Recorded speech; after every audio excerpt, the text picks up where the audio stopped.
Hello, I'm Dr. Roderick Little, Director of Bands here at Jackson State University. So the atmosphere of the vet is literally second to none.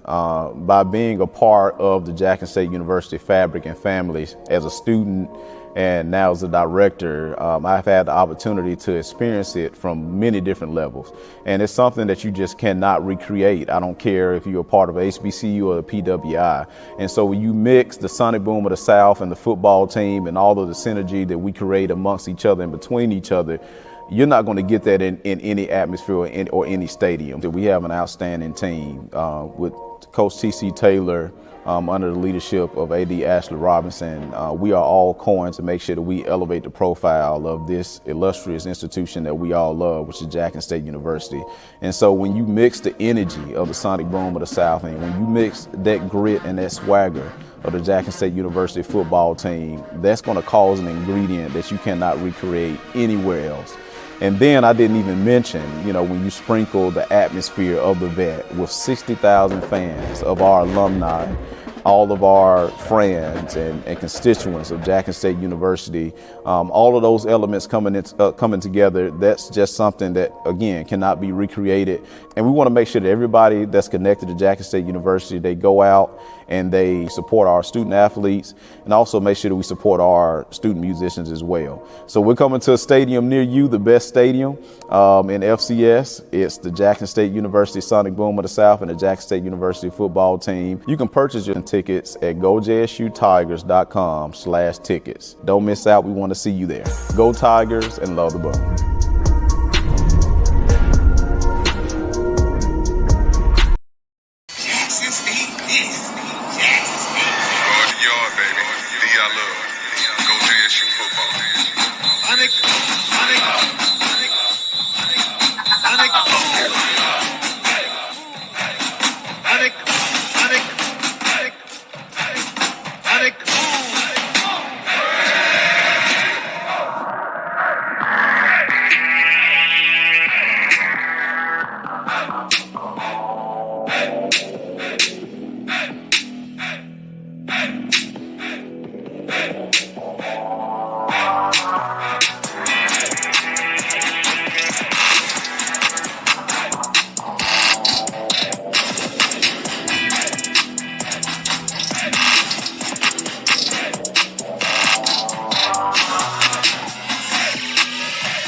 JSU students, we know how much you love cheering us on game days. But there's something bigger than winning the big game.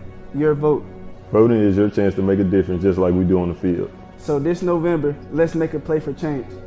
Get registered, stay informed, and show up on game day, November 5th. Let's make a big time play together. Go vote. Be our vote. Great day to be a Tiger. JSU by 40 campaign. Coach Taylor, I was just thinking, I was sitting in my office and we were talking about Jackson State athletics, the tradition of Jackson State. You played here. What if 50,000 alums gave $40 a month for 12 months? Man, that would be huge. That's money in the bank for athletic program. Let's do this, Coach. I'm challenging all 50,000 alumni of Jackson State University, supporters, fans. Let's give $40 a month to JSU by 40 campaign. 12 months, 12 million. September to August, let's win championships in the classroom. Let's support Jackson State University. Let's support athletics. And let's make sure our coaches and our student athletes are successful. So again, Coach Taylor and I are challenging you, all 50,000 alums, $40 a month for 12 months to support Jackson State athletics. Go Tigers. Go Tigers. Support the JSU by 40 campaign. Visit gojsutigers.com/JSU by 40.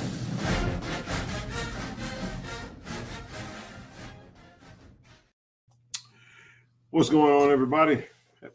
Happy Monday, happy homecoming 2024. Sorry about the delay.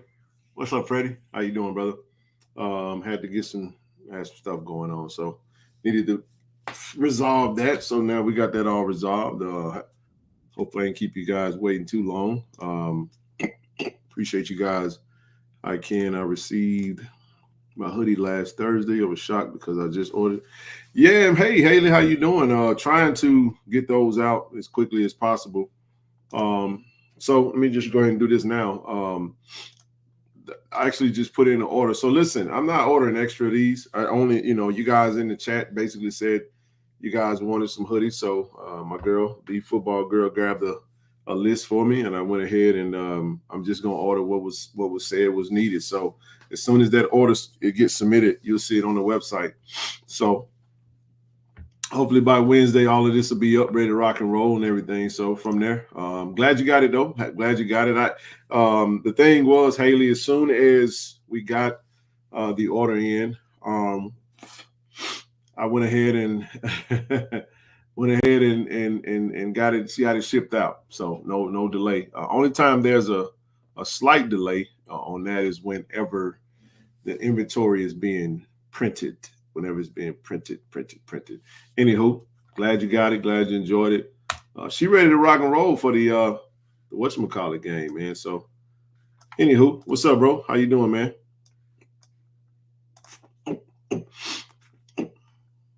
Can't hear you, bro.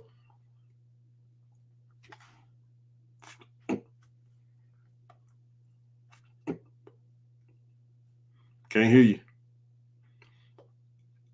You can hear me? Hit that volume button, the one that you might have muted yourself out. I don't know.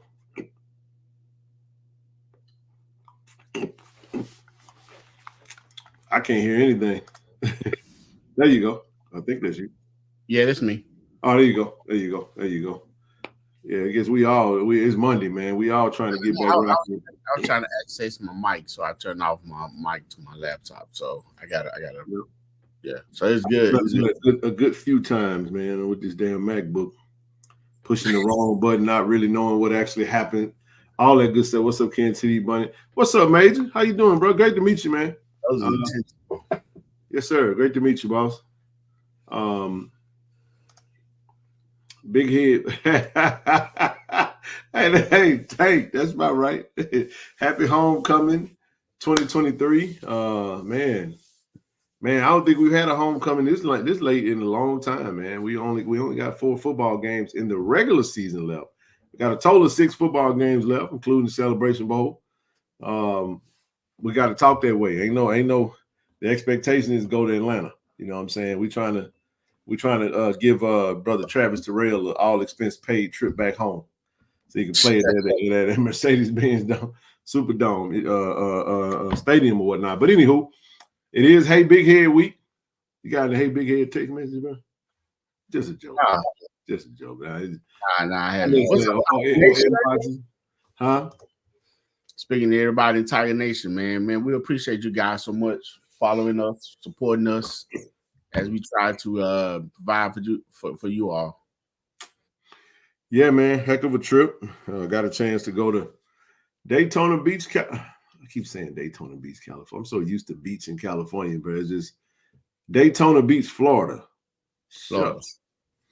Yeah, man, had a great trip. Shout out to good to see Jashelle. We saw Jashelle, previous football ops, spent some time with her. Got a chance to hang out with the Alphas over at the tailgate spot, man. They showed a lot of hospitality. Shout out to Hell Wildcats and brother shucks, man. HBCU band, I think it's band pass or some type of effect. Brother, forgive me, man. I met you for the first time, met the family.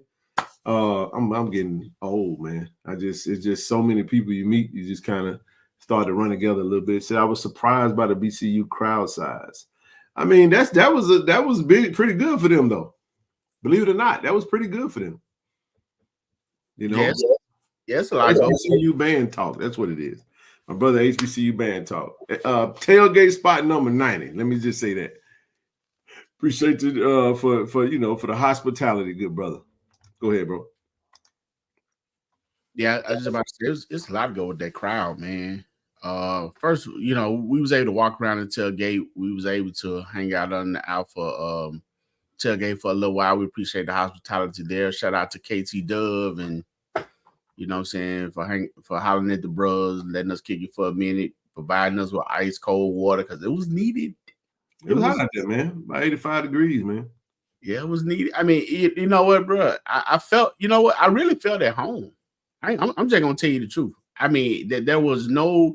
I think one dude said something to you about something, but other than that, man, everybody was hospitable. Yeah, a couple people like, man, y'all get on out of here. Like, they try to. They were joking. Yeah, it was all jokes. Yeah, it was cool. Yeah, man, I enjoyed the trip. Nice trip. Nice city, man. We had a chance to go around the campus, visit the campus. Nice campus, big statue. Yeah, bro, we're gonna talk about that tonight. Don't worry about it. Don't worry about it one good bit. I had a lot of choice words for that referee, and I wasn't too happy about that.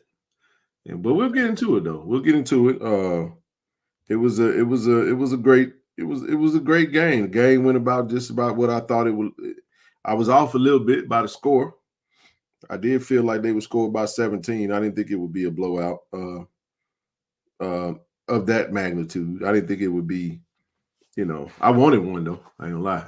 I wanted one. I just felt like, I wish everybody had the energy of Coach Jamancy Jones, bro. But I just know how, he wake up ready to rock and roll. You know what I'm saying? But sometimes you have those that kind of need a little jolt, man. And I think we were in a situation, TD, where we found ourselves needing a little juice. You know what I'm saying? The boom wasn't there. Hey, man, don't ever take for granted the sonic boom of the South, man, and what that sonic boom could do for you when you.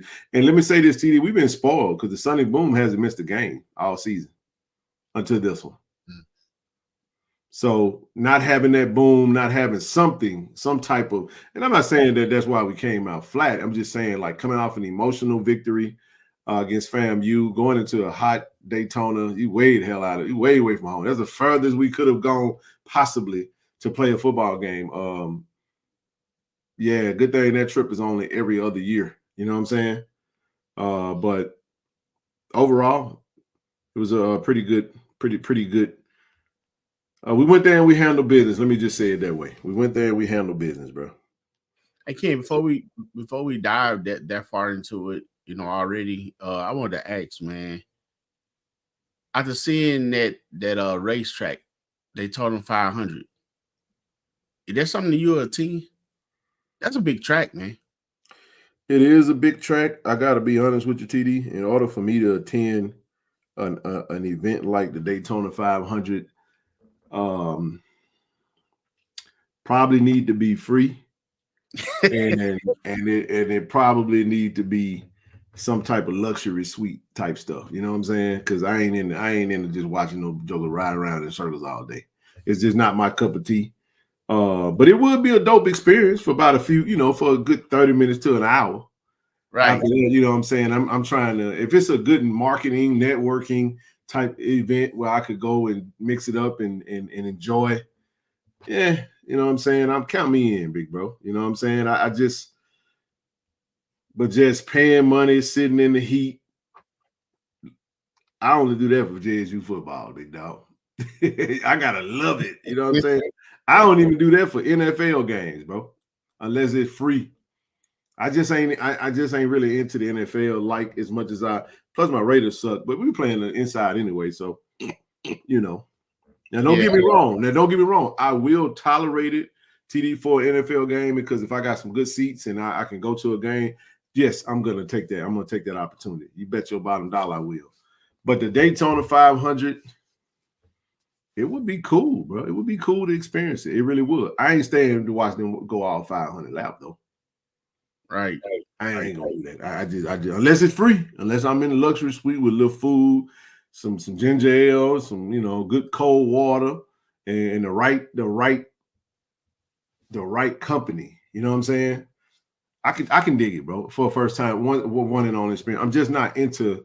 I'm not into NASCAR like that. That's not me. That's not my thing. Yeah. I don't really have that need for speed. I don't even like racing games on video. I only like racing video games. I've been given racing games. I might play it once or twice. After that, it's like, kind of over that. You know what I'm saying? I know you said I got a lead foot, whatever hell that was you said. But nah. I don't. Yeah. Well, actually, you know what, bro? You probably could drive it, and you probably be successful. Pretty good. Attending the Daytona 500 is an awesome experience. The race isn't fun. I'm not trying to be polytechnical, big bro. I appreciate the correction on that. I don't mind it. All I'm trying to say is I don't care. I'm not into it. Yeah. Well, I mean, but look, Titty, if you gave me some tickets, right, and something else I'm interested in ain't going on, man, I go. Right. I go. But I just ain't. I just was speaking of the area. I mean, it's a big racetrack. It could be it was cool. Go ahead. Yeah, I just was saying it was nice city. Everybody was personable. Everybody was friendly. We had conversation. I mean, it was a big crowd for their homecoming, and most people that KT Dove and I we talked to, they were saying, hey, they expected the crowd because Jackson State were playing. That was, we was the draw. So everyone, came out and they wanted to see Jackson State, and they were expecting a good game. They weren't sure whether they're going to win or not, but hey, they wanted everybody to, to come out and have a good time, man. So I just was saying, nice city. Hospitality was good. And, it didn't get no bad vibes. So I just say I enjoyed myself, enjoyed the trip, enjoyed the band, enjoyed the fans. It was a good experience for me. It was a good experience. Bro. Hey, James, I've absolutely driven LA. I've done that quite frequently, I must say. Have lived here. Yeah, I have. So I don't know if that maybe I read that right, but yeah, man, it's not really into it. What's going on, bro? What's up, man? What up, TD? What up, the Yellow family? What's up, Zoe? He said, "Yeah, I feel you, bro. I attended. Okay, you went to Bethune-Cookman, and I only attended. It was free. See what I mean, big dog? You know what I'm saying? Like, there you go. If it's a free event, I got some free tickets. You want to go to Daytona 500? I got some tickets. Yeah, I go. Hell yeah, I'm gonna take the tickets. Huh? Daniel, you're the guy with KT Dub when I met in the airport as we was departing, living in Atlanta. I just sent him the link, man. Hey, man, we appreciate you joining in tonight. You asked me to send the link. Once we came up, we had some had a conversation, Ken, about some of the same things that we are trying to do with this channel that Tiger Nation is doing, trying to support. I mean, he and his brother and some alums at Bethune-Cookman are doing the same thing. He told Kevin and I a story of, what I'm saying, of some things that they had to do for the team. So it's synonymous, man. It's kind of the same, all across the landscape. But for him to share his story, we shared our story. Good brother. I mean, we laugh, we joke.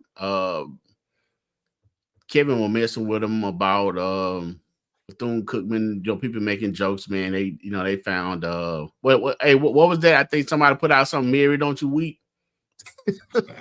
I don't know. I'm pretty sure they did. I just didn't. I didn't really.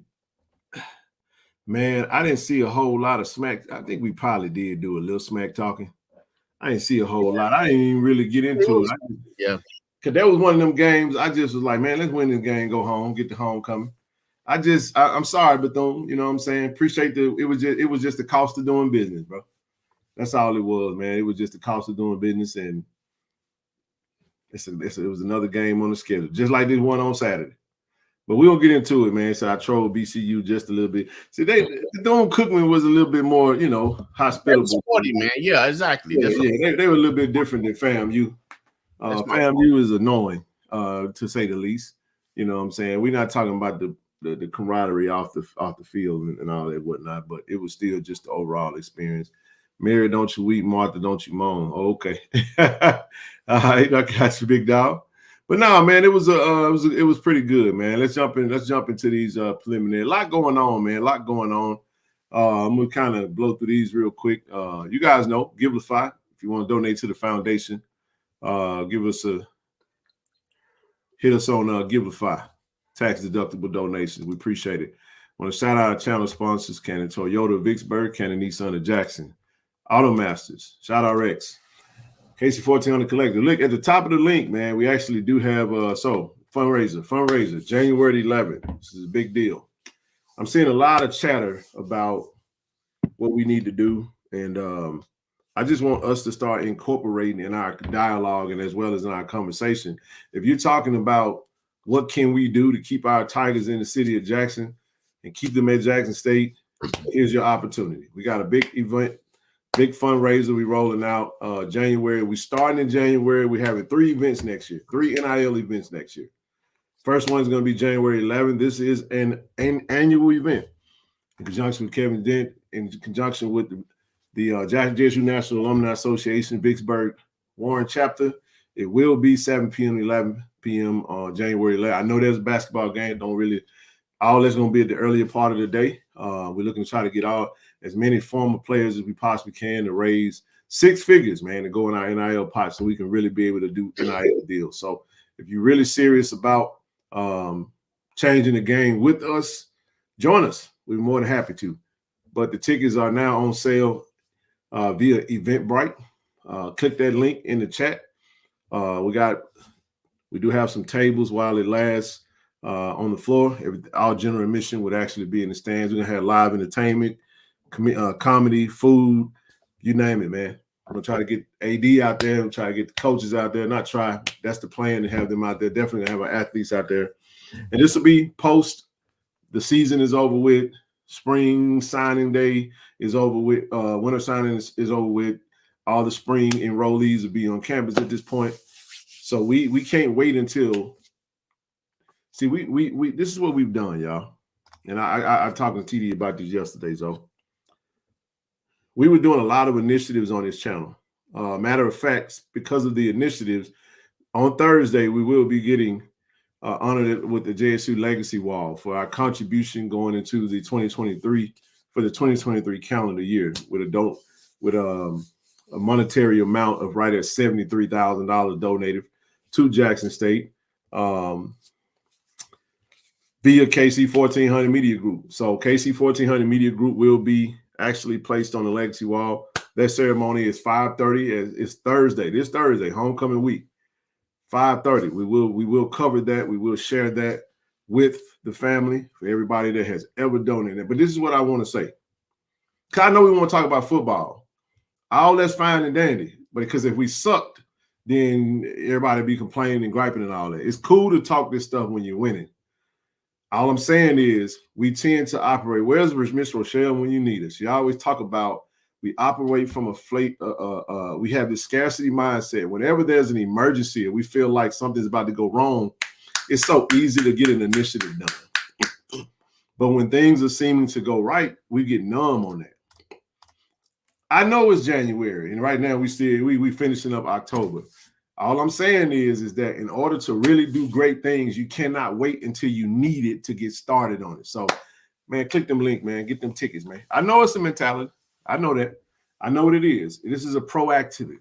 And it blows my mind. We keep saying KC-1400, KC-1400. When you go to the basketball game, I just grabbed one of them LED tables. You're going to see this in your face all the time. And we're not going to let up. When you see that logo, be a part of it, man. Be a part of something that can change the game. You know what I'm saying? And you don't have to wait for nobody to do that. But links in the chat. Go ahead and start grabbing your tickets. If you just want to do a general admission, that's great.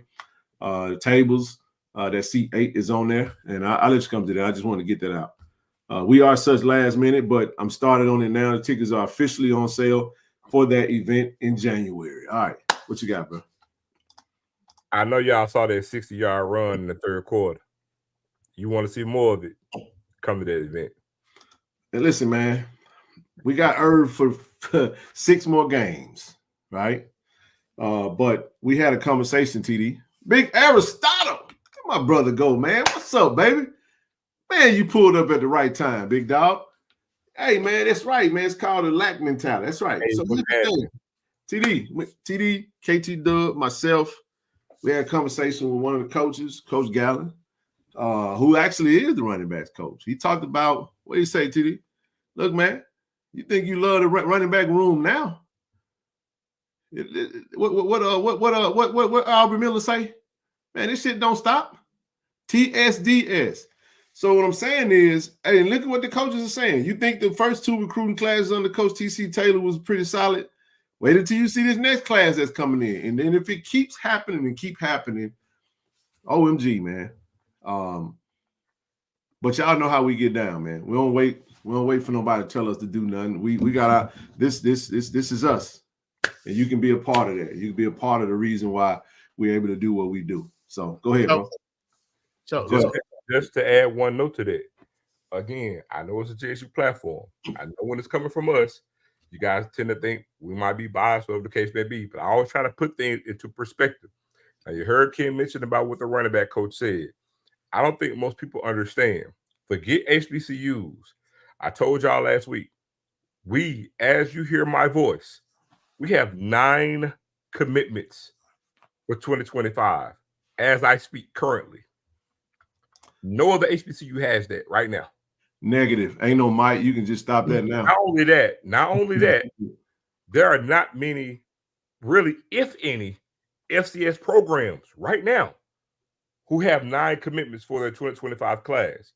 So when we talk about the talent that you guys see, like Ken said, it ain't finna stop. So I'm telling you, here in October, end of October, we will have either the number 1 or number 2 ranked class in all of FCS, and it won't even be close. And so Ken just alluded to that with the running back coach, what he stated. I'm telling you, when you guys see signing day, because they're doing it right now, and you see the way we're winning, you see the talent that we have. Like I told you, we've lost 4 starters this season on this team.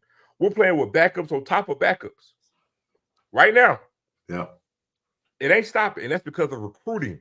So you see the way we're winning. And we talk about this initiative. We talk about, having a collective. We're also talking about adding to that, because I'm telling you guys, in December, you're going to get real happy.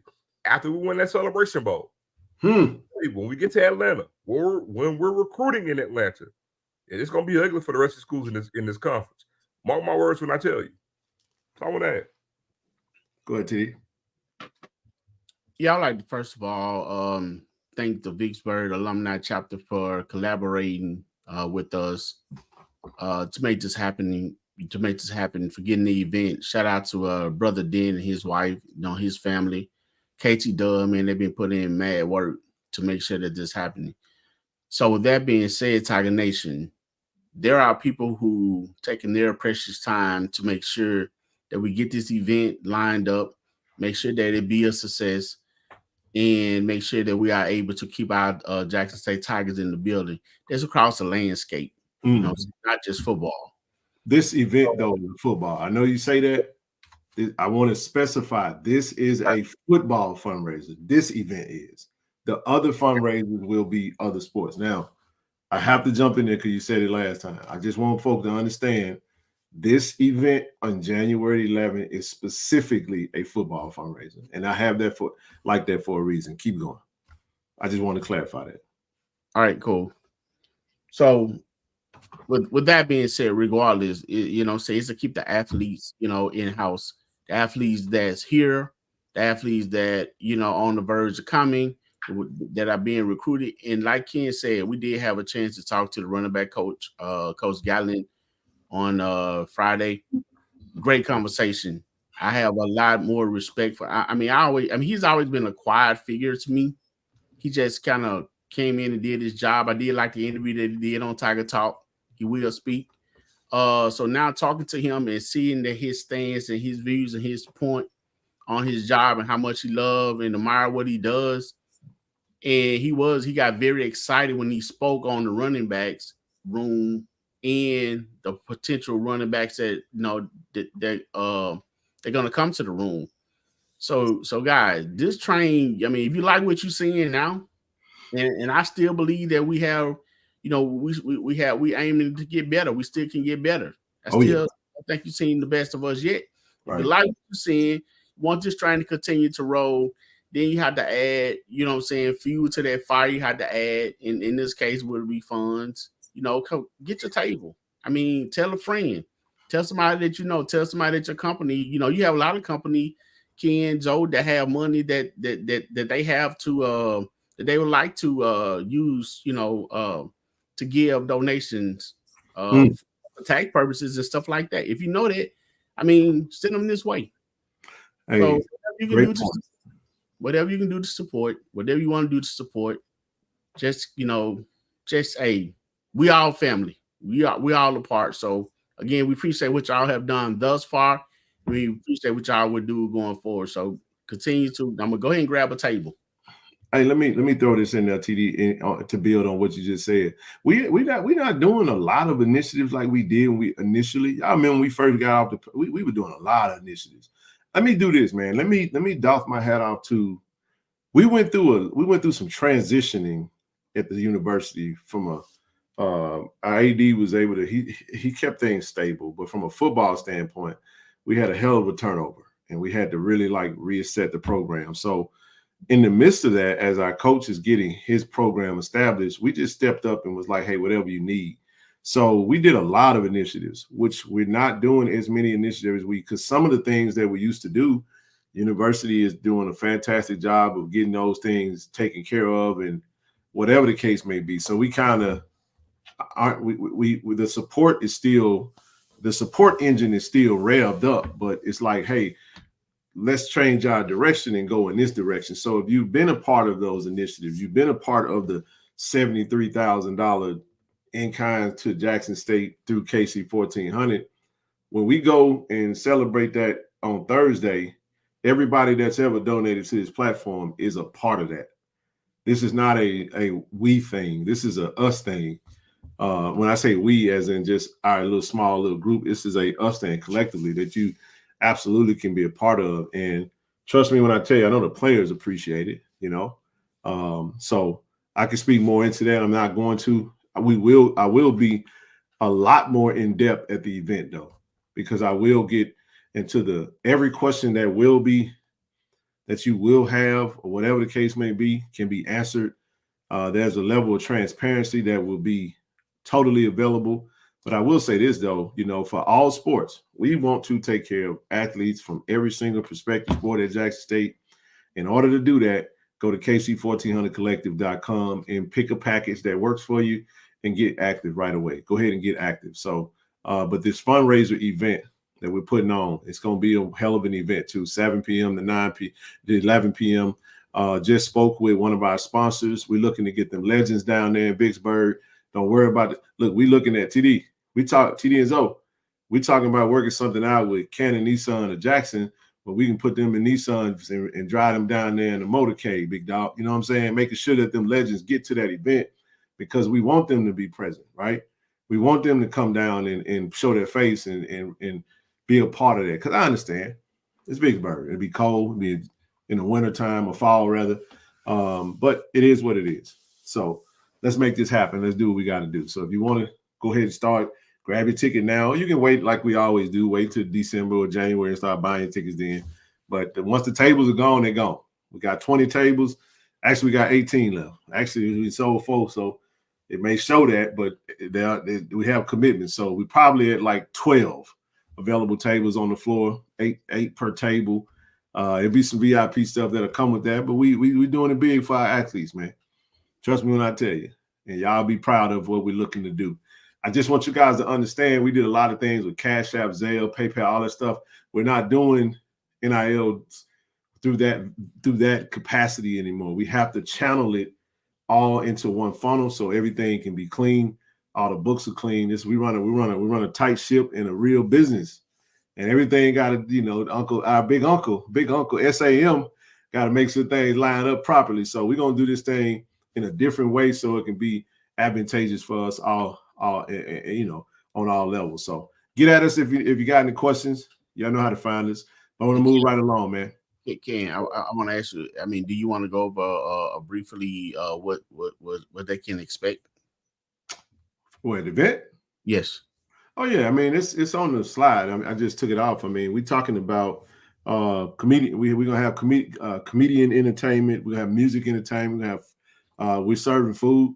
It'll be a cash bar available. You know what I'm saying? I just want everybody to have a good time. You come there, I'm gonna feed you. You know what I'm saying?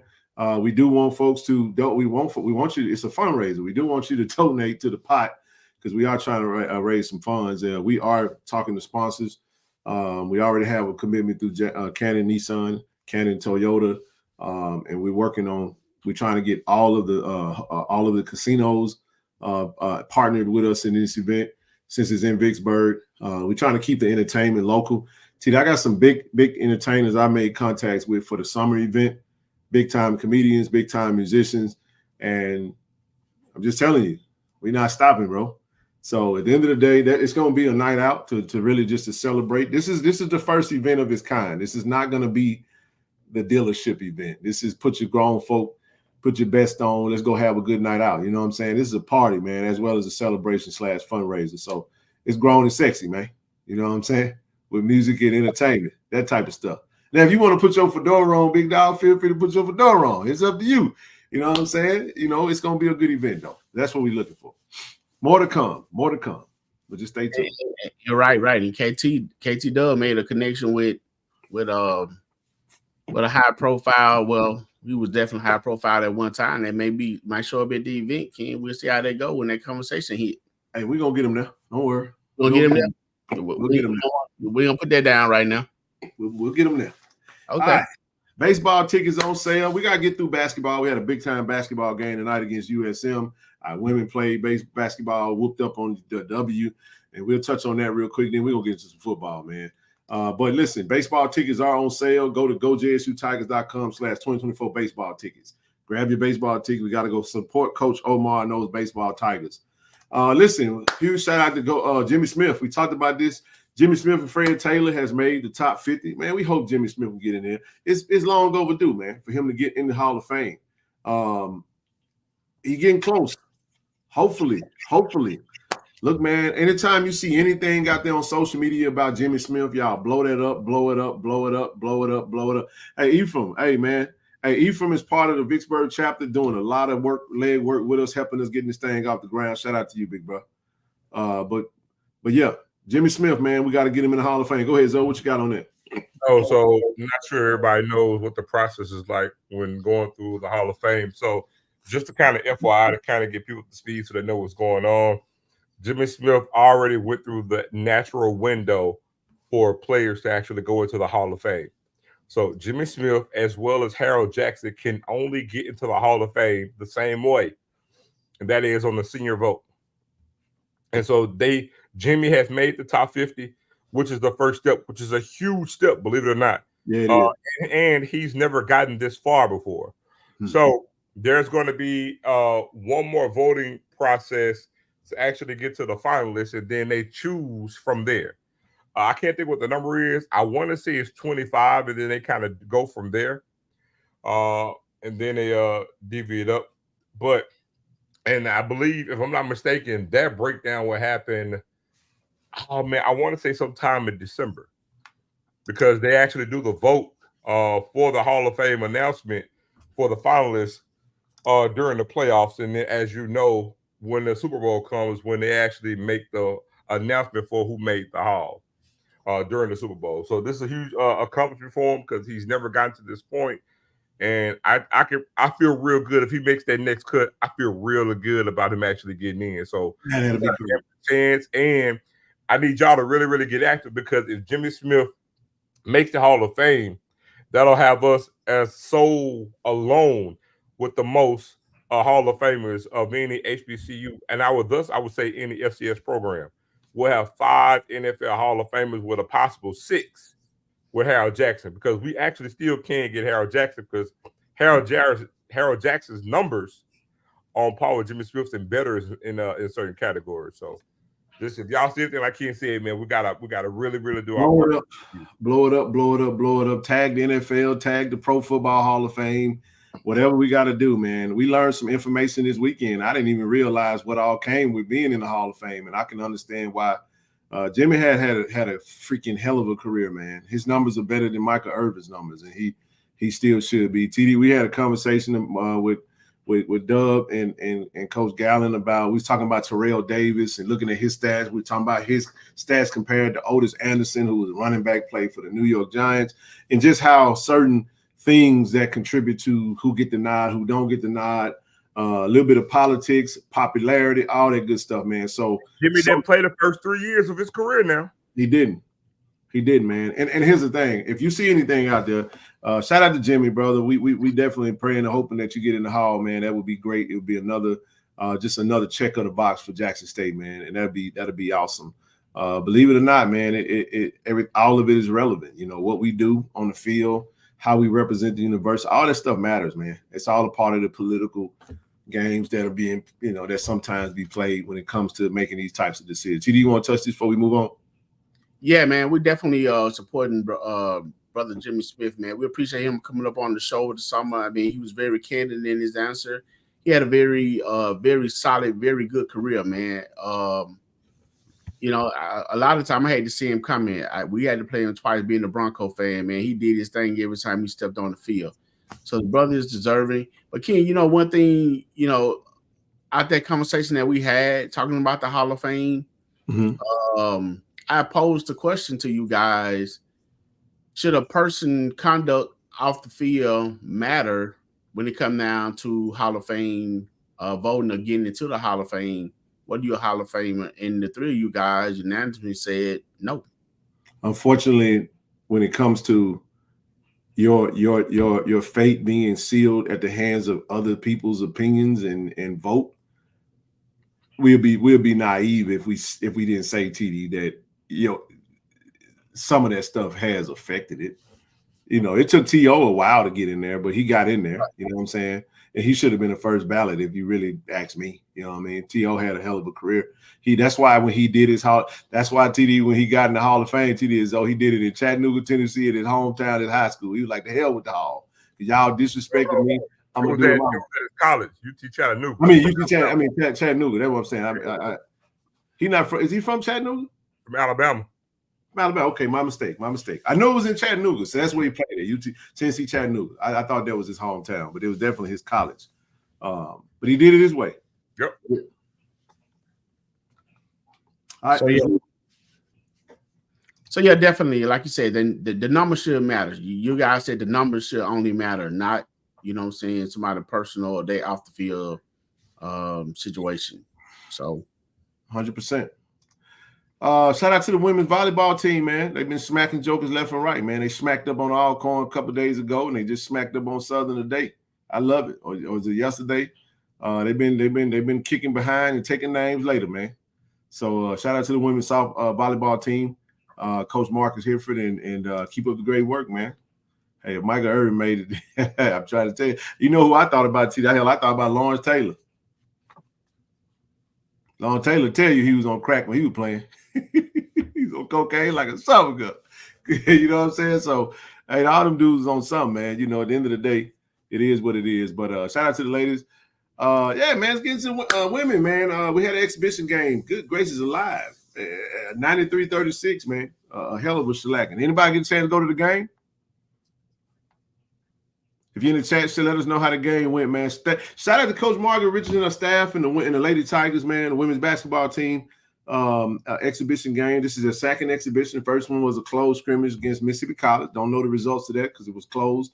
However, this particular game was we won 93-36. This blue throwing me off though, man. What are we doing? All right, let me leave that alone. Yeah, that just congratulations to the Lady Tigers, man. 93-36 victory.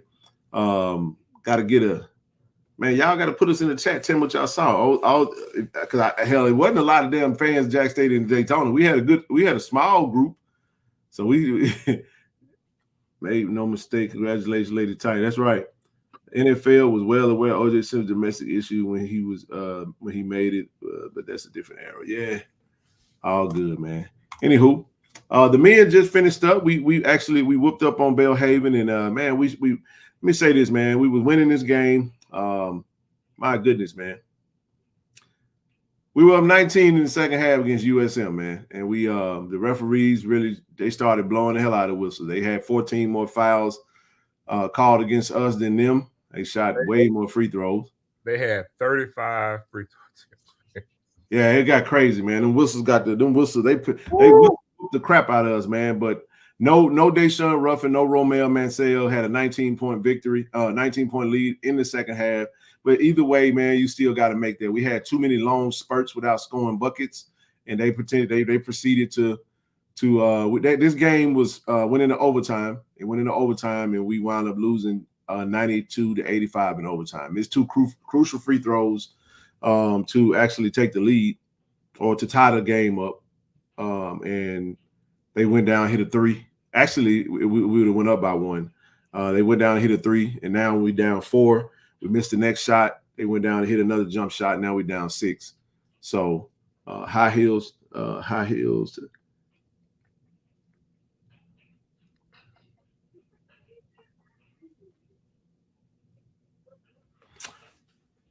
know it's okay. Very winnable game. Yeah, we should have won this game. So did you get a chance to make it out there, or you didn't go? I know many of us were listening to it.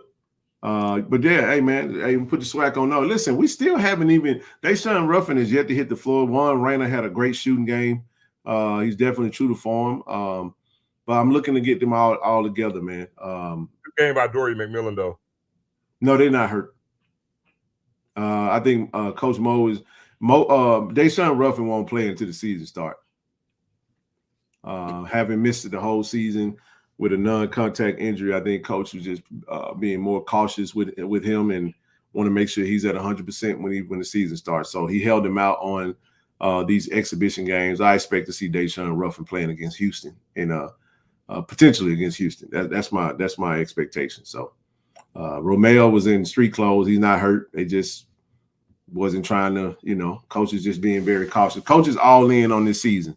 Thoughts, I know TD probably didn't get a chance. You didn't get a chance to watch it or anything, but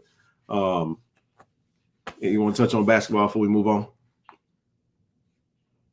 No, I mean, I had a chance to see him. I had a chance to see him play before I left, and like you said, a lot of the players that was recruited did not play. I tell you what, the local talent that they did have on the field, on the court, they did really well. There's definitely a lot of potential and a lot of expectation for this team, and I think they can get it. I think they can get it done. I definitely want to see more from the big man that we got from FAM. Is it Shane? I definitely want to see more. Shannon. Definitely like to see more from him.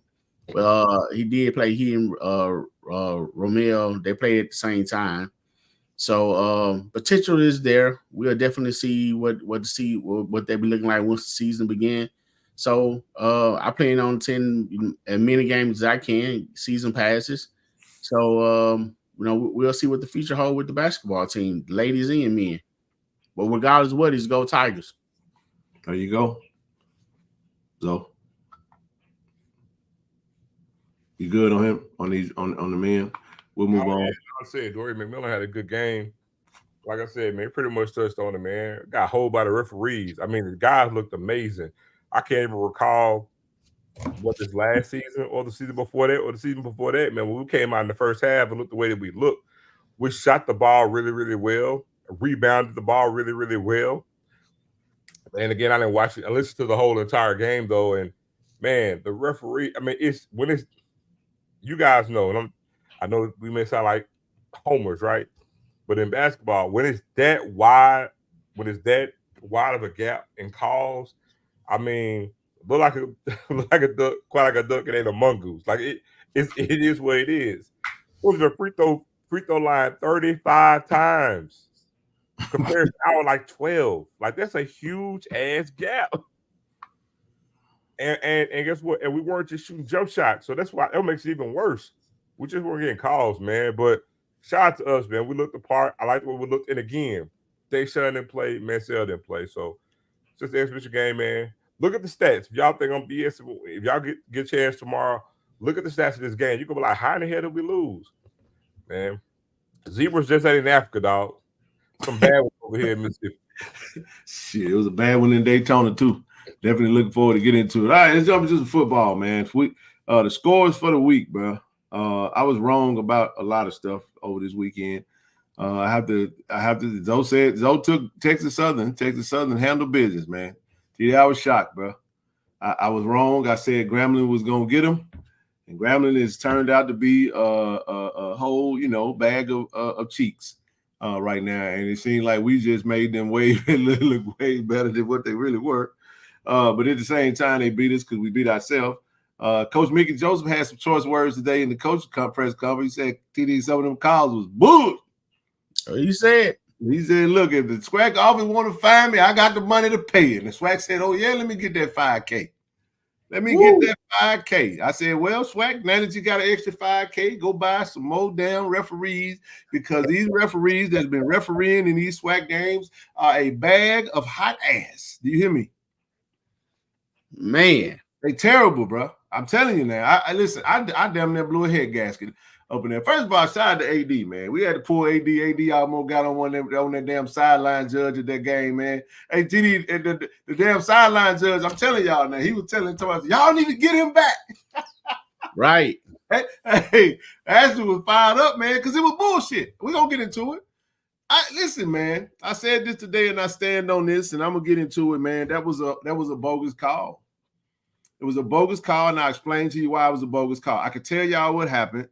When Irv broke that touchdown down the middle of the field, the sideline judge was running up the sideline. He actually ran into Coach Manny. It was an accident. You know what I'm saying? He bumped into him. And y'all know Manny a big dude, man. You know what I'm saying? So the referee felt some type of way, and he threw a damn flag saying sideline interference, even though the play was in the middle of the field. Now, the rules itself, I got to say this now, the rule itself, I'll show you the rule. I'll show you the rule. Let me go to it now. I'm going to just jump over to that. We'll come back to it. This is the rules. I sent this to the chat earlier. I'm going to put this up there. Game administration and sideline interference, Article 5, approved ruling 9-2-5. On the opening kickoff, B22 catches the kickoff at his goal line and returns the ball on the sideline of Team B's side of the field. So, TD, you the kick returner. Your team is Jackson State. You catch the ball and you turn up the sideline towards Jackson State sideline. As you move down the sideline, as the line judge is moving down the sideline, officiating the play, the side judge either runs into or must run around Jackson State. I'm using Jackson State or Team B coach or squad member in the restricted area, the white area. B22 is driven out of bounds at the A20. The ruling is either the situation is physical interference with an official during the play. Okay. No warning. Team B foul for unsportsmanlike conduct administered as a dead ball foul after the 15-yard penalty. Team B will have first and 10 at the 8:35. So what they're saying is this. If you are running the ball up the sideline, TD and Zoe, and somebody is in the restricted area causing a disruption of the play, that, my friend, is a that's sideline interference. As for what was transpiring, an important point of emphasis for the Rules Committee and officials is keeping the sidelines clean. That means that players and coaches are not allowed in the restricted area. The space between the sidelines and the coach's box and team area. For a long time, the first infraction led to a sideline warning with no yard penalty. See, after a few years, the rule was changed to assess a 5-yard penalty for the first offense, But check this out. Now we are returning to the warning for the first infraction. No yard penalty result. No yard penalty will result until the second offense. What I'm saying to y'all, and in the most plainest way I know how to say it, is this. The damn referee that bumped into the coach had nothing to do with the actual play on the field. Irv was running up the middle of the damn field, and it had nothing to do with the sideline. And the dude bumped into the coach, and that's what the coaches were saying, bro. This is a warning, coach. Oh, but it's if anything, it's a warning. If anything, what he could have done if he just had to throw a flag, he really could have threw the flag after the touchdown was run. And I think I had a problem with it because, first of all, Irv didn't play the first 2 games. You got a professional. That dude is a pro, man, and it's already hard enough playing at HBCU to get your stat. That man could have had a 250 damn plus yard, bro, game with 3 touchdowns. You called back a touchdown, bro, on a 70-yard run, bro. So actually, after I sit there, I actually went back into the rule book. So what it is on the 2 screenshots you sent, those are actually 2 different things. It is. But the ref was still wrong. I'm gonna tell you why, because I actually went through it.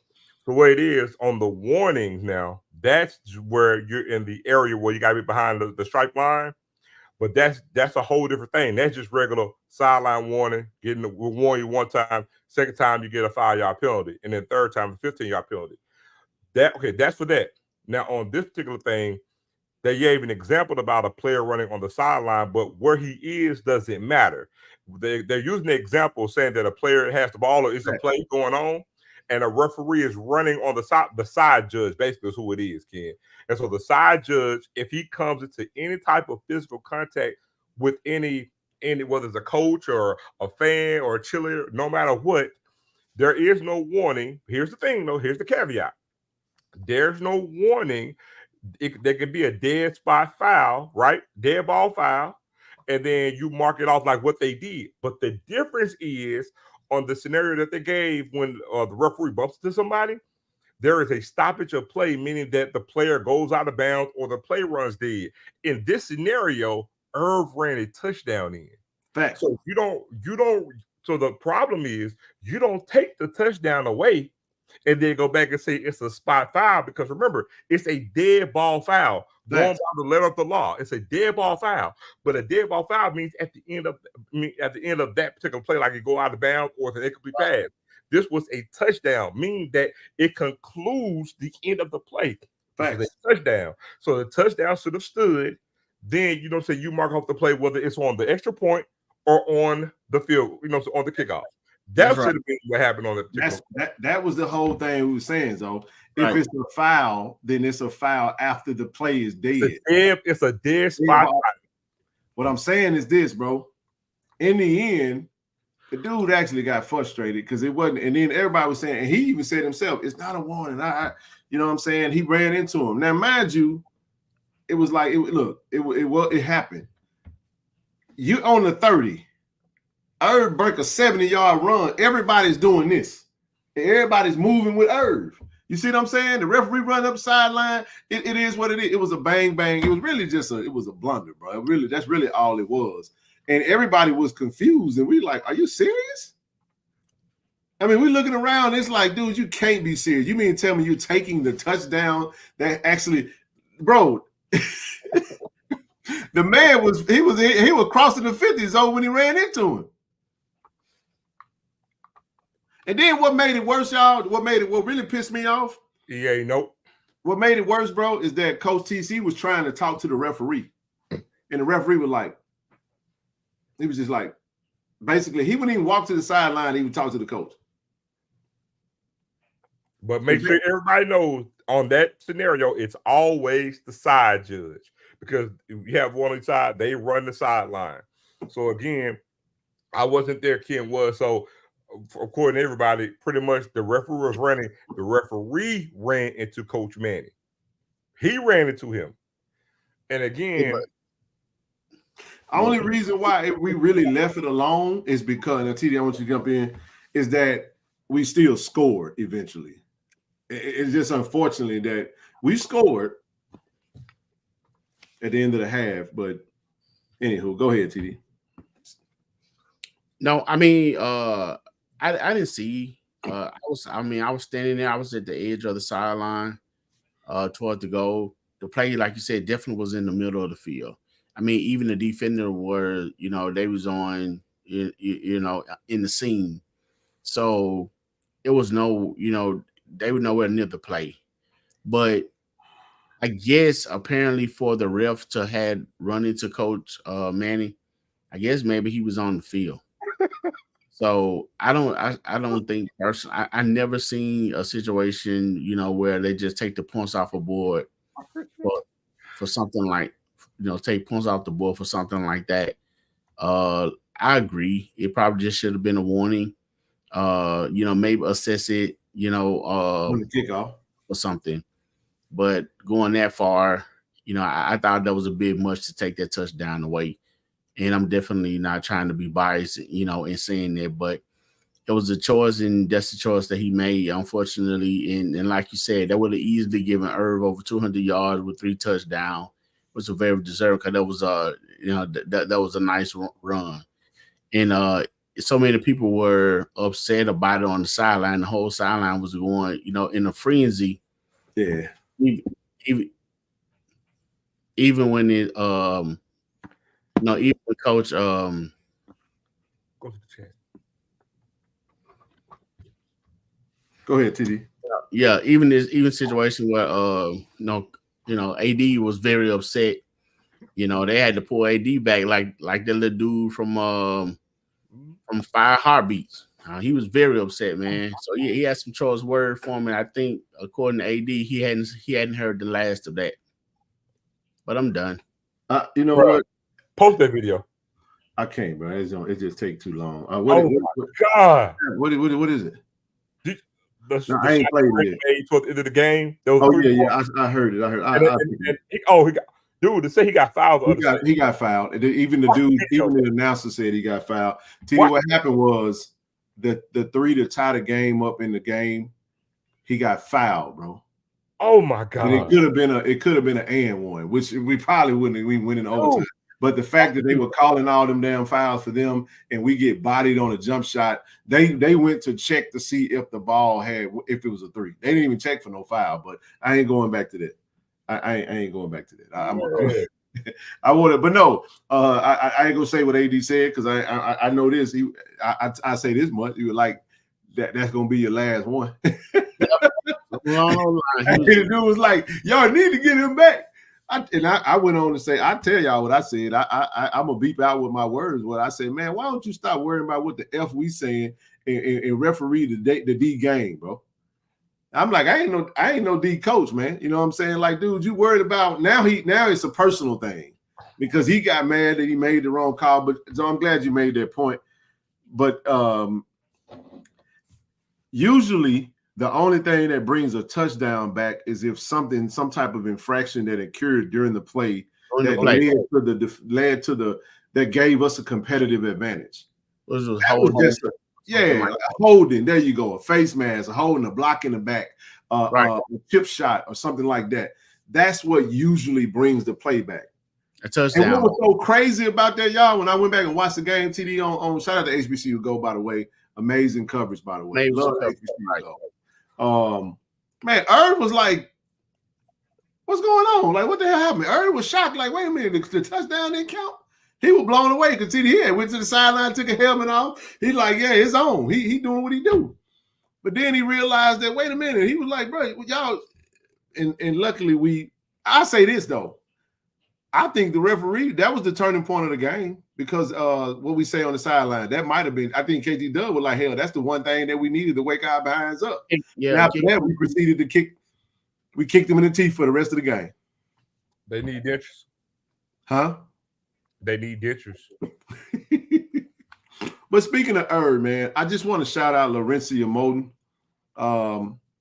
with HBCU Go, man. She did a fantastic job covering Irv.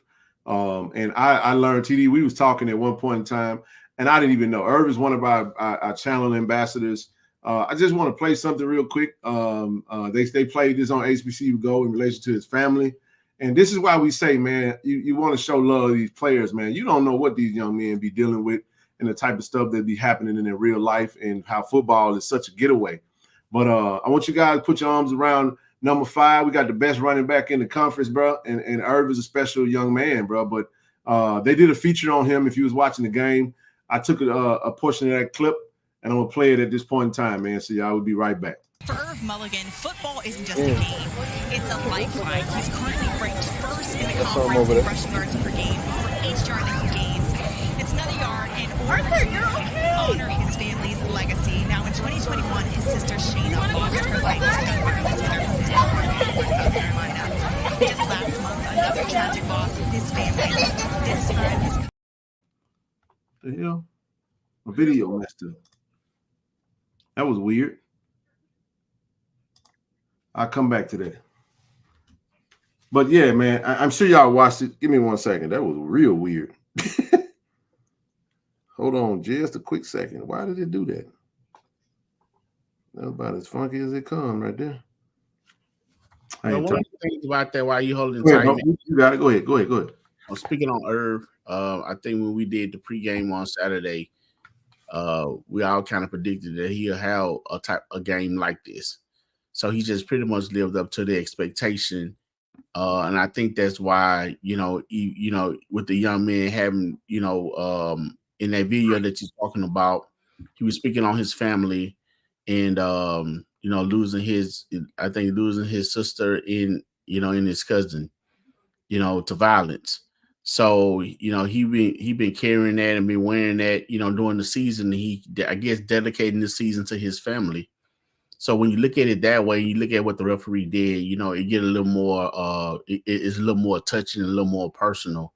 However, like the young man said, he still had a great game. He still scored a touchdown for each of his loved ones.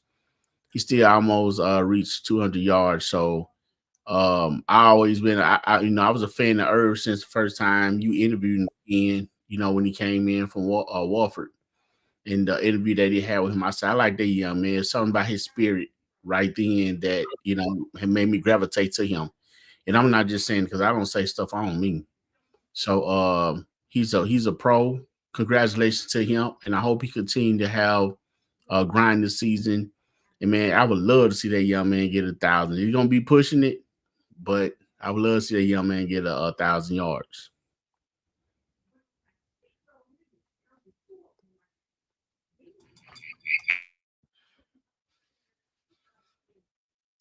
So while Ken doing his thing, let me give a shout out to once again, man, the offensive line. Coach Manning first. Coach Manning, man, amazing job, awesome job. I mean, to turn around from the offensive line with the same players from last year to this year, and what the offensive line doing, they've been a standout since the ULM game and have been continuing to play well in it's amazing how well they gel together in this short period of time. So even with the injuries, man, I'm telling you, that freshman that ended up playing, and I think Irv gave him a shout out, Bam Williams. Oh yeah, Bam started. Woo! Man, Hey, that first what's the classification? True freshman. Oh, okay. Another Creekside High kid. Go ahead. Oh, okay. Man, that first play, that first touchdown that Irv ran, you talking about everybody talking about creating a wall as an offensive lineman. Mm-hmm. Create a wall. A wall is just what it is. You form a line where nothing can come past. That wall that I think it was he and Quay on that side built. I mean, Irv didn't get touched on that. I mean, that was he looked like he got shot out of a dart, out of a cannon, too, bro.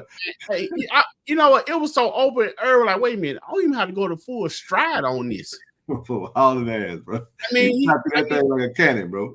Like, man, when he hit that C gap, it wasn't nothing there. So, man, shout out to the offensive line again, man. They did their thing, Kurt. And then Smith was Alden. Y'all call him Muda. Yeah, he got. Speaking of him, bro, he actually got rolled up on. I watched it. That was friendly fire, bro. Bam got pushed and he fell into his leg, man. That's when he got I was like, damn, bro, we the most friendly fire in his team, man. But it happens though. It happens, bro. Same thing happened with Kobe. But great point, Kitty. Great point with Bam, man. Let me see if I can get this to play real quick. Let me check it out real quick. For Irv Mulligan, football isn't just a game, it's a lifeline. He's currently ranked first in the conference in rushing yards per game, but for each yard that he gains, it's another yard in order to honor his family's legacy. Now, in 2021, his sister Shayna lost her life to gun violence in their hometown of Beaufort, South Carolina. And just last month, another tragic loss hit his family. This time, his cousin Ariana, at age 17, was taken in a senseless shooting. He's turning his pain into purpose, you guys, and showing that his family's story won't end in tragedy, but it'll live through his success on the field. Oh, that's a great story, Laurencia. Now, Irv, I was able to talk to you earlier this week, and we mentioned on the broadcast what you've been going through off the field, right? And your driving forces. Talk to me about what they ignited inside of you. And I knew this was a big tribute game for them, and I want to say that was one of the reasons why, because every time I did break a run or I got mad, I did ask myself, like, what would they do? What would they say to me? And they would tell me stop complaining and go score. So that's what I just wanted to do for them. And I got two. So I got one for my sister and I got one for my cousin. Yes, you definitely. Powerful, man. Just want to wrap our arms around Irv, and this is something I learned this, and I wasn't even aware. And sometimes we can be in our own bubbles, and man, I just didn't know. I didn't know. I usually, keep the main thing. But the more you learn about these young men and women, and you realize, man, tragedy is a common thing that strikes all the time. So if you didn't get a chance to, we just want to say we love Irv, man, and he went out and played his butt off, and that's why you ride for young men like that, man. Some of these young men have went through some stuff, man, on this team, bro, and they persevere. And I'm just amazed at the way they're able to take football and as a break, man, to get away from sometimes from reality. And that's why, we want the professionals to get it right, man. It happens. Human error is a part of the game, but at the end of the day, that's why we said what we said and we ride. Now, where we are now is speaking of Irv, when we get into this game, Irv was the HBCU, O-Drive player of the week. He had 18 carries, 171, 2 touchdowns. And Gerardo Beza, G-Baby was the specialist of the week from the SWAC. Now listen, if Irv gets that other touchdown, absolutely coaches too, Veronica. We for sure. I'm just highlighting the players at the moment. What's his name? Gassett. Jamari Gassett from FAMU won Offensive Player of the Week. Now, here's the reason he won Offensive Player. He had 5 receptions, 118, 1 touchdown. He had a punt return for a touchdown. So, they gave him the Offensive Player of the Week. But I think if Irv gets that, if his stats on, and listen, it doesn't, do they get anything? Listen, it means something. You know what I mean? It means something. I would have loved to see him with a 200-plus rushing yard with 3 touchdowns on 20, plus carries or whatever. But at the end of the day, it is what it is, man. He had a hell of a game. He's our Offensive Player of the Week. You know what I'm saying? And no disrespect or shade to the other fella, but he had a hell of a game, and we expect him to have a monster game. Now he's at the point now, TD. He's actually TD and Zoe. He's leading the SWAC in rushing now. He's a little over 500 yards. Can he hit 1,000 in the regular season? I absolutely believe he can. If he get 132 yards to this game, it'll put him at 800 yards. It'll put him at 700. Oh, 700 in 7 games. Yep. Having missed the first 2 games, man. So thoughts on Irv and Gerardo before we move on. And then we're gonna break down this game. We got the stats. We're gonna talk about the actual game itself. Well, Irv, I actually think will finish the season with about 1,200 yards by my estimation, and that's with missing those 2 games. Also, Irv will be the only 1,000-yard rusher in this conference this year. Damn. That bad, huh? Unless somebody goes haywire, run for over 200 yards a couple of games, which I highly doubt because we don't even have a 100-yard rusher. And actually, if Irv gets that 132 yards in this game, that'll put him as the only running back that's averaging 100 yards a game. The only one. It look like they airing it out, man. He gave everybody a 2-game lead, a 2-game head start, and he surpassed everybody in yards per game because he's now at 97 yards per game. And he's games. Like it's crazy. How dope is that for this to be another feather in the cap of Coach Manning? Crazy though, Ken. Look at the attempts on the season compared to everybody else in regards to the yardage, the total yardage. It's insane. Yeah, we're gonna highlight that when once we get ready to talk about this next game, man. Coach Manning, once again, is this the 3rd year in a row? I think it's a real. We gotta get Coach Manning his respect. I know TD, you just highlighted him. The ability to take, I mean, my goodness, man, your grad starter go down, your top team captain, and then in comes a true freshman that steps in his place and he's still doing his thing, sitting right next to a true sophomore, right? And we got even more talent on that line. I just love it. It just goes to show, man, that line is it's clearly the best line in the conference. Look, you know what? I just look, we get on the screen every week. I just love validation. That's all I'm gonna say. For the team, we told everybody. Best O-line in the SWAC, best running back room in the SWAC. But when we say it, it's biased because it's coming from us. I mean, I'm like, I said it. I'm gonna add one more to it. Can I add one more? Best quarterback in the SWAC. That's right. I know you don't like it. I don't give a shit. But the thing is, can we say one more? Can we say best? It's different when it comes. It's different, and I get it. It's different when it comes from us. Oh, we're fans. We're homers. I'm like, no. I specifically said best O-line in the SWAC. It ain't even close. The stats speak to it. Then I came back. I said, man, our running back room is bananas. I was like, there's not a better running back room in this conference, and it ain't even close. And we've shown that and displayed that. And guess what? Every week, the coaches are telling you that too. We told y'all Travis Terrell is special. The coaches told you he's special. I know everybody feels a certain thing about that team. I'm like, man, look, I'm going to cut the bullshit out, man. The way that we're recruiting, it ain't close, bro. And I'm talking about the high school talent. It ain't close at all. And we're showing you that, displaying it. Bam, coming out Creekside, playing, balling. Travis Terrell, balling. And we got some guys, look, we got some heralded guys that's redshirting. Y'all ain't heard us talk about Mike Smith. Mike Smith actually played in this game at DB. They done moved. I mean, Mike Smith was like a 5-position star, man, in high school at Trotwood, Madison up in Ohio. He debuted at the DB position and actually did some good stuff in the game. KJ Chisholm, true freshman. Go ahead, bro. Go ahead, TD. Go ahead. Yeah, I just was agreeing with you. Mike Smith will hit you. I saw him make a tackle. I mean, he's a little fella out there, but he plays with heart from what I can see, the few plays that he was out there.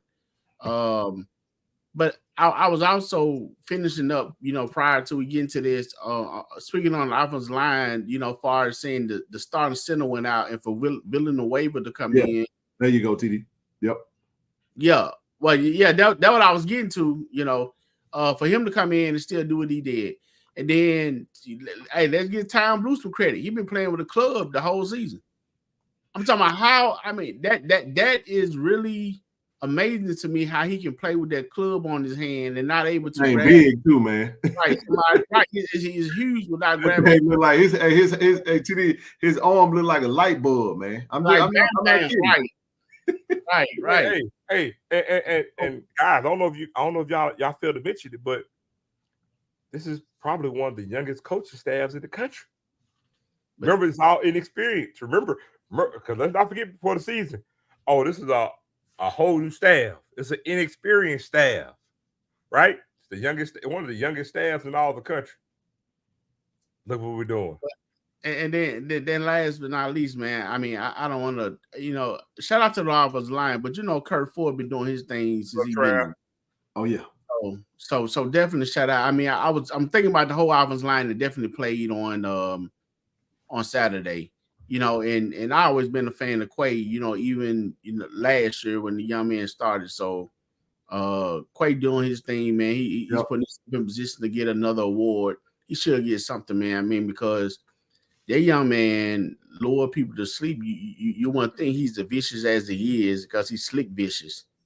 But he open holes and he get things done, man. Oh, this guy, we're 8 games into this season. We've only given up 8 sacks on the season. Damn. I mean, I'm just saying. I mean, you got the best rusher. I just listen, man. That's one of the things I love about this team. I haven't felt this good about our offensive line in a very long time, bro. I just haven't. Even under the previous coach, y'all know we had a shaky offensive line. Markinson was pretty bad. He probably was the worst coach on the staff. We all thought that, for the most part at least. But Coach Manny, the real deal, man. And I love the fellowship. He put out there, TD, he bring them big boys over to the house, man. His wife and his family take them in. They feed them real good, man. Had a whole offensive line over at the house. You know what I'm saying? Throwing down, and that's a brotherhood, One thing I did notice, I saw it on the Jumbotron, and then I saw it on the replay. After that first time out, Bam come over to the sideline. He had somebody coaching him. Evan Henry, yeah. Right there talking to him, man. Yeah. And Evan was talking to us, and Evan was just basically explaining why he was out in that game. He wasn't really supposed, going to play the whole FAMU game, but he decided to. So he's like, if you play that whole game, you're going to have to sit out the next game. He's like, fine. He just want to be ready for homecoming. So he'll be back on the field next week, or this week rather, and just getting back 100%. Hopefully Muda's back. But here's the thing. If Muda's not ready to rock and roll, we don't have to rush it. Isaiah, TD, great point. Isaiah got in there, did his thing in this game. There was no drop-off when 72 got at the center position. So Bam can play center. And this is what Coach TD, let's say this too. Remember, I had a chance to interview Coach Manny. One of the things he thought that was really big, he was like, if you guys want to get on the field, you got to be versatile. Mason Barton got to play on the left side and the right side. Quay got to play on the left side and the right side. Kurt Ford plays guard and tackle. Right. You know what I'm saying? Like they interchangeable. Evan can jump to the center or to play the guard. Bam can play center or guard. Isaiah can play center or the guard. You know what I'm saying? It's like it's like that. We don't have any injury updates. We'll just have to wait till the game time roll around, and we'll know when that time roll around. Yeah, and that was Coach Manny. That was his whole thing coming in, and he was talking about doing, make sure that these players are versatile. And I talked to one of the players in the spring. He said he absolutely loved it. And so right there, he said they give him more chance to go to the next level in playing ball, because not only, can I play tackle, I can play center as well, and I can play it, efficiently. So again, man, shout out to the O-line for doing their thing. I got much respect for it, for what they do. They keep the quarterback upright. They keep the holes open for the running back. And then check this out, Ken. When we was talking about the running back thing out with Coach Gallen, everything, it's a situation where, Irv is a special talent, man, but you can put, other running backs back there, and they provide the same hole for them. So again, they doing their thing. What's up, KT Dub? What's up, Travis? What it do? Hey, real quick, let's jump into these SWAC scores. I think we all got it wrong. Alabama State put a beat down on Alabama A&M, bro. That score don't even tell you how bad the beat down was. I mean, it was a beat down. They closed the gap toward the end, but Langford threw another interception. They turned them over 4 times. Alabama State wins their 3rd straight Magic City Classic, and we saw rumblings of Coach Maynard. Some Bulldog faithful wanted Maynard out of there. So all we want to say is a Bulldog Nation, if you guys gonna get rid of Maynard, let us get number 76 above your hand. We coming for him. Hey, Big Vincent, what's his name? Hey, Vincent, if they fire Maynard, big dog, I don't hit the portal. Come on over to Jacktown, baby. We gonna come get him, dog. Hey, then look, we said that, and they said, oh. One of the coaches said, look, it's more than just one over there on that line that we wouldn't mind getting our hands on. I said, hey, we're going to see what they do. Maynard lost a 3rd straight Magic City Classic. You don't lose that game over there, man. That's a big game to them. So Listen, 73 a big boy over there too now. Huh? 73 a big boy over there too. He mentioned 73, another number 2. But let's say Prairie View win their homecoming against Texas A&M Commerce. Southern looked horrible. I never will pick Southern in life again to do nothing. Y'all just horrible. I got to get credit for credit's fair. Listen, I was wrong. Fam, you don't lose that brag right now. Hey, Mr. Ford, shout out to Mr. Ford. I got on Doc's show Friday. Mr. Ford said, "Yeah, we might lose the streak one day, but it ain't gonna be Southern." Hold on. Do I need to give you a good reminder who it's probably gonna be to? Who it gonna be to? I'm Tigers from Lee Street. Damn, we gonna wait that long. So they got Texas Southern coming up this weekend for homecoming. That ain't gonna happen, huh? Texas Southern ain't gonna be able to go out there and do what they do. But look, Southern looked putrid in that game. Enough of that. Mississippi Valley, Arkansas Pine Bluff, our next 2 opponents had a rain delay. Bruh, hold on. I watched this game. Valley looked the par against Pine Bluff. That rain delay just ruined it for them. They did, man. They did, man. It messed their whole flow up, dog. Valley looked the par against Pine Bluff. I'm dead serious. And I was like, I picked these bastards to win too, and they look like they finna do that damn thing today. Bro, they ain't lost a game at home since we beat them in 2018. That's pretty damn impressive. Wow. No, they lost to South Carolina State after us. Okay. 2018 after we beat. That's pretty impressive though. Yeah, but they ain't really played nobody at home too. But hey, man. Hey, listen, all you extra folks, that's all we got for y'all. We gonna handle business this weekend. Hey. But I hope, but you know how I think. I hope y'all don't lose until we get there. Because we already broke their 1 streak they had. They won so many conference games straight since we beat them. Now we snap. I hope their ass lose every game up until the end. I don't hope they win until we get there. I get you, dog. Listen, man, the standings is what. Whew. Alabama State said they want Jackson State, huh? You're gonna get your wishes in about 3 weeks. Hey, man, we have to tell the rest of the SWAC. We have to tell the coalition. Y'all ain't too heavy. We'll carry y'all. Anything y'all want, anything you need to extinguish FAMU, we got you. We'll take care of it. Hey, man. The Rattlers still got to play Alabama A&M. Southern still at the top because they beat Alcorn. Alcorn faces Alabama State this weekend. Whoa. In Longman. Oh. I'll say this right here. I'm gonna be rooting for them. I don't usually root for anybody, but I'm damn sure rooting for Alcorn in that game because just my luck. They're gonna get their ass whooped just because we rooting for them. Go Braves. That's what I'm saying. I'm trying to make for damn sure. I want the easiest pass we can get. But listen, let me say this. I'm joking. We went out. Listen, we got 6 games for a Celebration Bowl. We got 6. And it starts with Pine Bluff. Then it starts with Mississippi Valley. And then we got 4 games left for the Celebration Bowl. That's how we got to look at that. At the end of the day, that's all it comes down to. But hey, we still sit at the top. A lot of football left to be played. Only team that can beat us is what Coach Gallen saying. The only team that can beat Jackson State is who? Us. Jackson State. Yep. Jackson State. They play ASU versus ASU in Mobile. Yep. Oh, they play in Mobile. I'm sorry. My mistake. Home team. That ain't good. My mistake. I didn't know that. Thank you for the correction. That Alabama State versus Alcorn game will be in Mobile, Alabama. According to the chat, I didn't know that. I thought it was going to be in Longman because I saw they were the home team. Thank you for correcting me. Y'all can just know. Y'all know I don't do HBCU coverage because I don't give a damn about none of them other schools, so I don't pay no attention to them like that. So a lot of my data will be probably inaccurate. So thank y'all for correcting me. All right, let's move on. Shout out to the Celebration Bowl. They keep up with us, man. Guess who the player of the week for the Celebration Bowl was? Mr. Irv Mulligan. SWAC don't recognize you, but the Celebration Bowl do. We know who won us in Atlanta. We coming, baby. We coming. Listen, TD, they gave the player of the week to Eric Phoenix over there, South Carolina State, for his 5-touchdown output versus Delaware State. Man, they beat the hell out of Delaware State for their homecoming. Shout out to Kobe. And, boy, we got a hell of a game coming down Thursday night. North Carolina Central versus South Carolina State. All eyes are gonna be on that game. It's gonna be a great game. It should be a sellout. And I ain't gonna tell you who I got right now, but I might as well. I think I really think I think South Carolina State gonna win that game.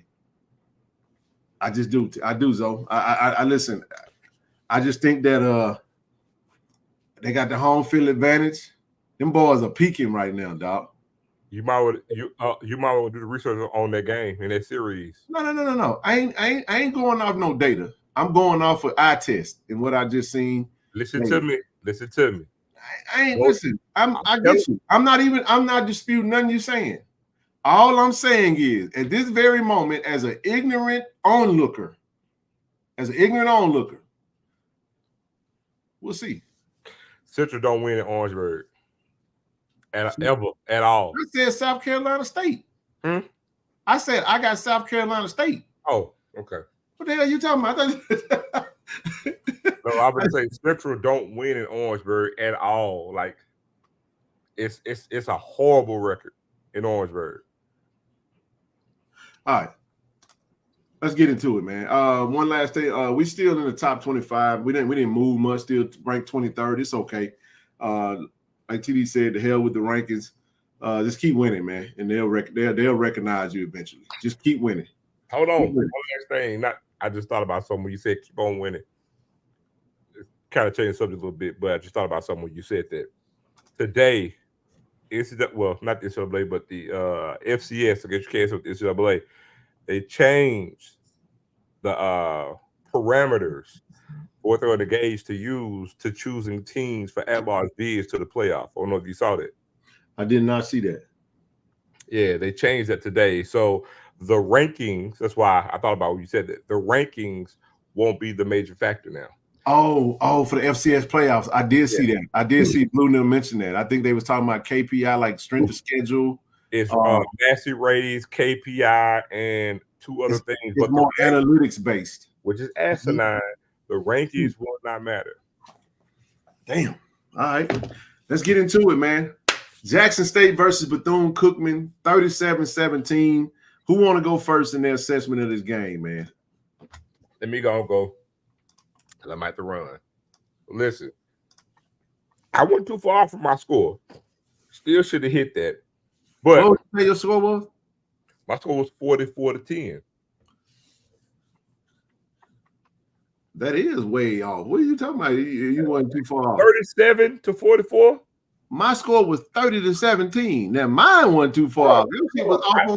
I didn't say you weren't close. I said I was off. That's the same. Hey, both of y'all, that's the same suit, just warmed though. Now, TD. 30-17. Oh, okay. I said 30-17. That's all. Now, I'm gonna tell you the mistake I made. The mistake I made was I didn't stay true to our average. I should have at least gave us our 35, and I probably would have looked a little bit more like I just knew that they would score 17. I did feel like they would get 17. We get one more touchdown over the average. Okay.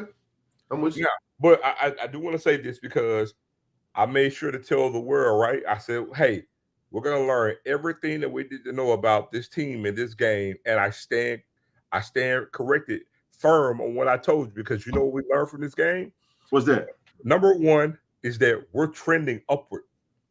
Number two, we've seen growth in this game. Let me tell you what I mean. If you take the whole first half of this season, what do we know about our team? What did we knew was what? We got big leads, and it was perceived that we didn't make second half adjustments, and then teams came back on us. Well, guess what? You're not hearing that anymore. We learned that, hey, we got a first-time DC, and everybody was like, oh, we're struggling. We can't make adjustments. But guess what I've seen and what I've learned now? Our offense is still the same. We're being consistent. If you go and look, we're being consistent on what we're averaging, because our average is not dropping. We're pretty much in between 33 and 37 points every game now. So we're staying on point with our averages. But the difference is now what? Play FAMU, who was in some accounts picked to win a division, and some other accounts picked to finish second. And what do? That was the perceived best offense that we're going to face. That was the perceived team who what? Oh, they're a fourth quarter team, and they make the adjustments, and we don't. Well, guess what? We shut their ass out. We come in this week. Bethune-Cookman starts fast, but we started fast too. Only thing we did was match their energy. Went to halftime tied up, and guess what? For the second week in a row, we made adjustments, shut a team out in the second half. So in other words, when it comes to the second half, we killed a gnat with a sledgehammer like we're supposed to. And for all accounts, we can even say, Ken, even if we wanted to, we could say, you know what? They might have been sleepwalking the first half. Oh, you know what? They didn't match Bethune-Cookman's energy. Bethune-Cookman got up. But the thing is, we matched their intensity. We matched their energy. And that's what good teams do. Also, better teams pull away late. We did that. By all accounts, any good team, what you're supposed to do to a team like Bethune-Cookman in the same scenario, we checked all the boxes. We did everything that we're supposed to do. Now, we can get into the weeds about, executing on this one particular play to where we could have got 40-something points or got 50-something points, but that's getting in the weeds. Man, go look at them yards. Go look at what we did in that second half. And again, it's the second week in a row. So we're showing consistency. We're making adjustments at the half, shutting the team out in the second half. Man, by all accounts, bro, that's a mark of a championship team. And we're trending because we still haven't had our best performance yet. We're trending in the right direction. And we're trending late because guess what? Now we're getting to the end of the season and we're starting to separate ourselves. So that's what we learned about this team. Kudos to them Tigers from Lynn Street, baby.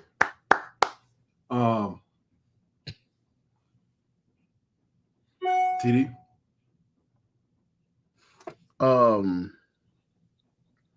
Basically, what I learned from this game, or what I got from the game, I felt that the Wildcats, they got up, Bethune-Cookman, they got up, like I felt they would, for it being homecoming. I said 10 points, they may score 10 points, and I said it's possible 17, possibly another touchdown, which they end up doing 17. I don't retract on my score because I thought we was going to put more points on the board, and we could have put more points on the board. But let me say this. I like to go the route to say when Jacobian had to go out of the game, Cam came in and he played pretty good. Mm-hmm. So shout out to him. I mean, he made some good throws. He made some good runs. And the thing that kind of stood out to me with him is his blocking downfield. Now, young man, you got to be careful when you're out there. I mean, if you're going to get in the way, get in the way. Don't get pushed all over the sideline on the field. You're going to be out there blocking and get yourself hurt. You know what I'm saying? But it was good to see that he was downfield trying to throw a block for his running back. I already gave props to the offensive line. Let me say this. The defensive line stood up. The adjustment that was made in the second half was good. I did notice on that first, I think the first or second touchdown that they got when the guy ran the quick slant off K1, we had a defensive line standing standing between in the middle. Maybe if that was a linebacker, he probably would have been able to react a little quicker, to that. But overall, man, I think the team held solid. I will agree with Zoe and say we are trending up, looking forward. And again, I always say I'm still looking for the team, to play even better. Now they played a pretty complete game, Ken. The game was complete. I mean, I'm not saying that, but when you start thinking that you've done what you needed to do, then you get stagnant in where you are. You're always striving to get better. So I think it was a complete game all around. The coaches made an adjustment as well as the player. I mean, even dealing with the heat. And hats off to Bethune-Cookman. They didn't come out there and just lay down. They came out and played. They put up a fight. But the better team won. The team that made the adjustment won. So congratulations to, again, to the whole team, to the Tigers. I mean, the whole staff, for doing their thing. They went down and did what they supposed to do to a lower team in the conference. And there's no slight, no disrespect to Bethune-Cookman. So they did what they need to do. Now it's time. I mean, I'm sure Coach Jim had put that game behind them. Now they get ready for UAPB, who coming off a win, and they're looking to do some things, man. So again, man, good running back play, good quarterback play, good offensive line play, the tight ends blocking. Hey, and Ken, but we had what, maybe single hand digits and penalties. Yeah, I got the stats. We'll touch on them in just a minute. Yeah, man, great win, Tigers. Great win. Yeah, I'm with you, man. I think the thing that, I mean, they did exactly what I thought they would do. Even in the pregame, I talked about us kind of being the bend but don't break style defense. We tend to give up a little something every now and again. You know, we're not stingy as hell like some defenses are. Right. We'll share a little bit. And we're figuring it out. The thing that really jumped out to me more than anything was that when I watched the Mississippi Valley film, Luke Sprague played his first game of the year. And I thought he was a good quarterback last year. TD, I felt like he was going to be the starter in this game because he finished the game against Valley. They won, and he threw a couple touchdowns because Ransom couldn't really get them rolling. So we didn't have a lot of film on him. And we go out there with a quarterback that can actually throw the ball pretty decent. Now you're playing against somebody you probably, you game playing the best you can with what you have to work with. And then they just made some good plays, man, in the first half. We had to adjust. We came out a little flat. They went down the field. They scored on the first drive. It was what it was, man. It happened. Matter of fact, the ball that he threw to the receiver coming across, man, KJ was draped all over the damn dude, and it was a hell of a pass and a hell of a catch. So it was actually a good defense in that regard. K5 he was right there with a tad second slow on that slant. Like you said, could have used a little more coverage support on the inside of that pass. That wasn't there. But then again, it is what it is. Rob McDaniel made some good defensive plays on some of those passes also in the first half that led to, a punt, and then one of them being a field goal. And then you go into halftime and you just come out a whole different team. I knew the reality of that game was we just had to do what we needed to do. Once we tied the game up and we kind of got that little bogus call, everybody was like, all right, we're trying to whoop these boys now. We got to take it out on them now. And they came out with a different mindset and proceeded to do what they needed to do. I thought Irv, we talked about Irv. Amari came in, did his thing. Travis Terrell came in and did his thing. Jonas Fortillion is the best wide receiver in the conference, bro. Statistically, he don't have the same amount of attempts as the young man over in Pine Bluff. Not taking anything from the young man. Hell, if Jonas was getting the same amount of attempts that he was getting a game, I think he'd have the same stats. They got the same amount of touchdowns, and I think he got probably 20 less catches because our quarterbacks tend to spread the ball around a little bit more, Isaiah Spencer caught a beautiful ball, man, on a defender, and Cam put a beautiful ball right there. Didn't have a whole lot of penalties, TD. Not a whole lot. Jacobian was 14 for 18 with a touchdown, no sacks given up. Cam came in 2 for 7, got a touchdown to Isaiah Spencer.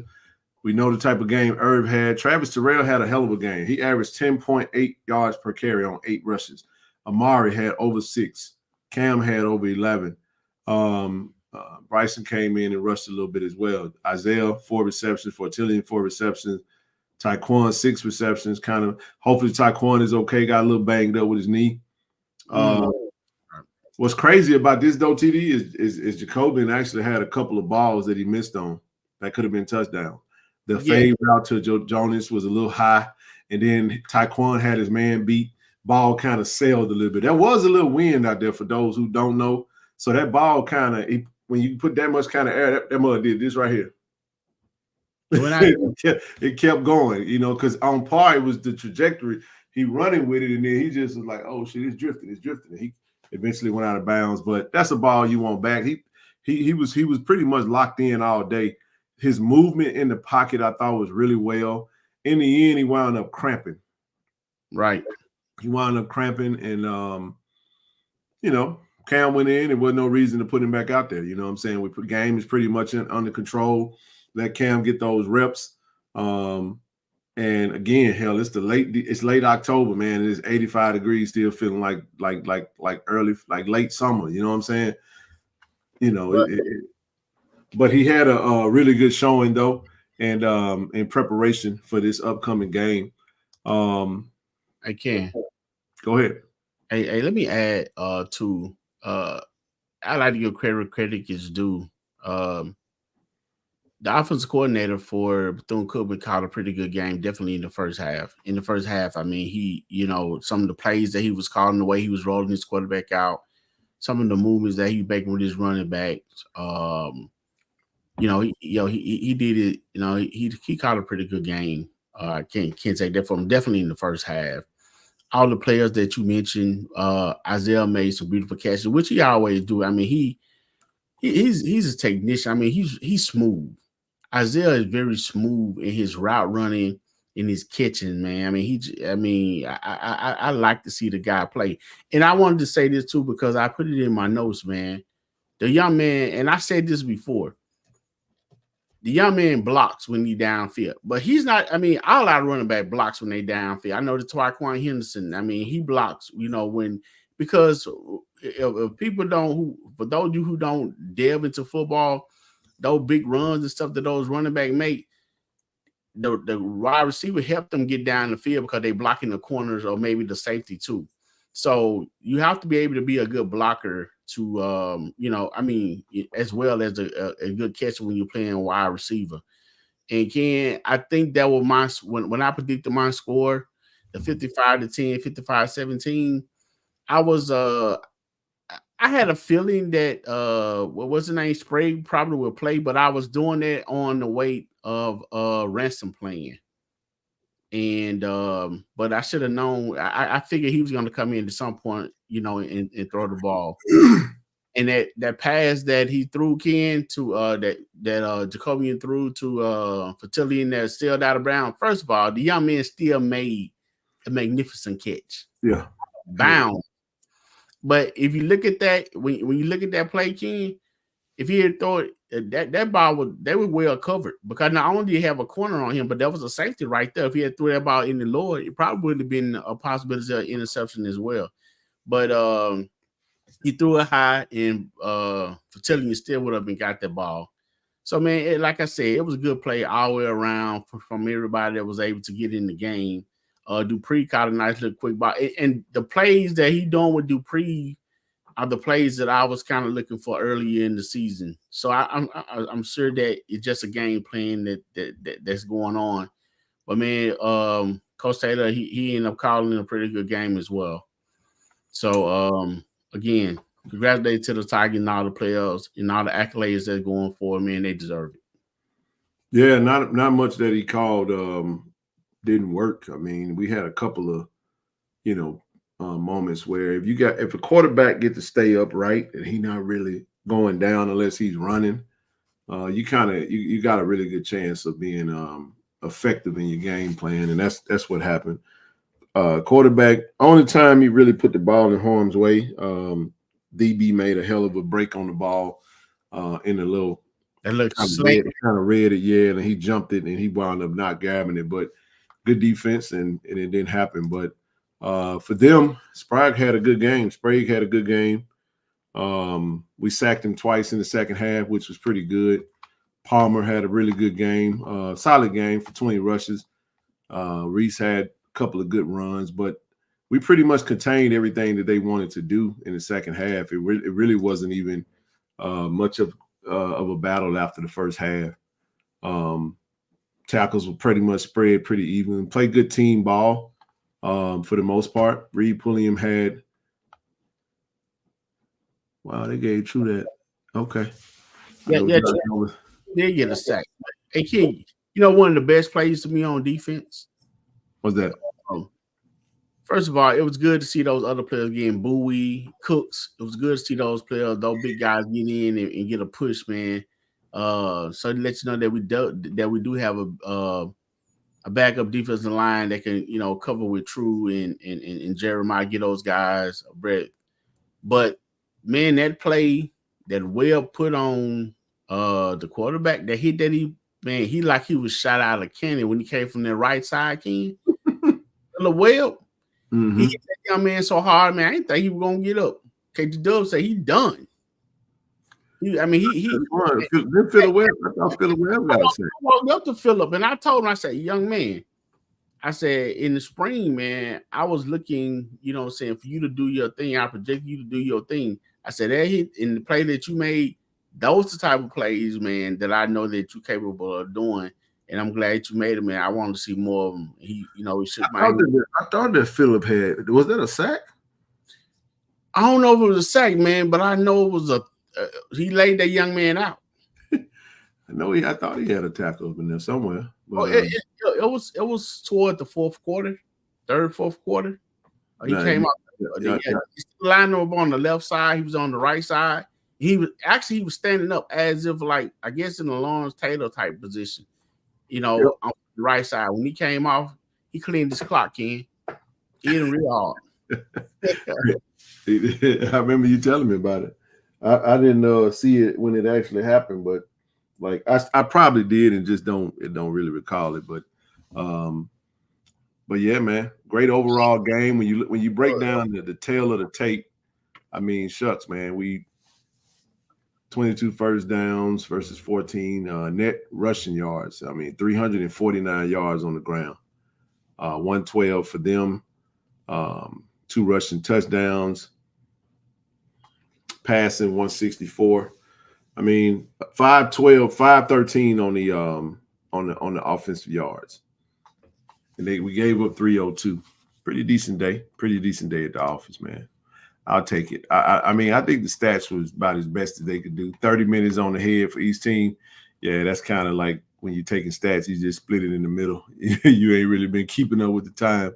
But 2 sacks, 0 giving up. Shout out to the offensive line. I mean, just the work that they did, man. Just shout out to them, man. These guys they balling, man. And then listen, we getting ready to. We handle business, bro, and we get ready to. It was an incomplete pass. Quarterback was moved forward on Webb. Okay, okay. I see what you mean. All right, okay, that's probably why. Okay, gotcha. Well, he said the quarterback stayed hurt.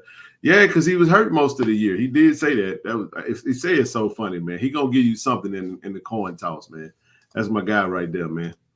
That's my guy. Sayer said he got a lot of family coming to this game, man. Everybody coming in for homecoming. I've been getting major ticket requests. So if y'all got any extra tickets, let your boy know. Hit me up, man. Shoot me an email, man. Y'all know where I'm at. King, you remember we was going on the field, man. The defense was extremely hype about this game. So shout out to Mr. Tamon Wells, man. I mean, he finally calmed down a little bit, man. He played under control. He got in the backfield. He actually made a tackle or two, man. So he got back there. He was pretty high, man. So that's what that definitely what we would like to see, out of the defensive line, man. That intensity, coming from him and Bowie. I'm not sure if Martin got in the game or not.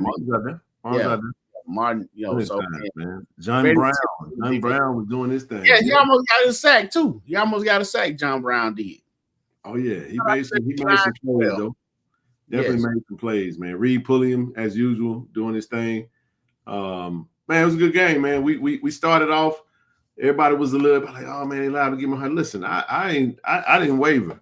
I was like, this game started. I told y'all what I tell y'all. I said this game going exactly how I thought it was gonna go. We're gonna start off this way, and we're gonna have to adjust. It's just that simple.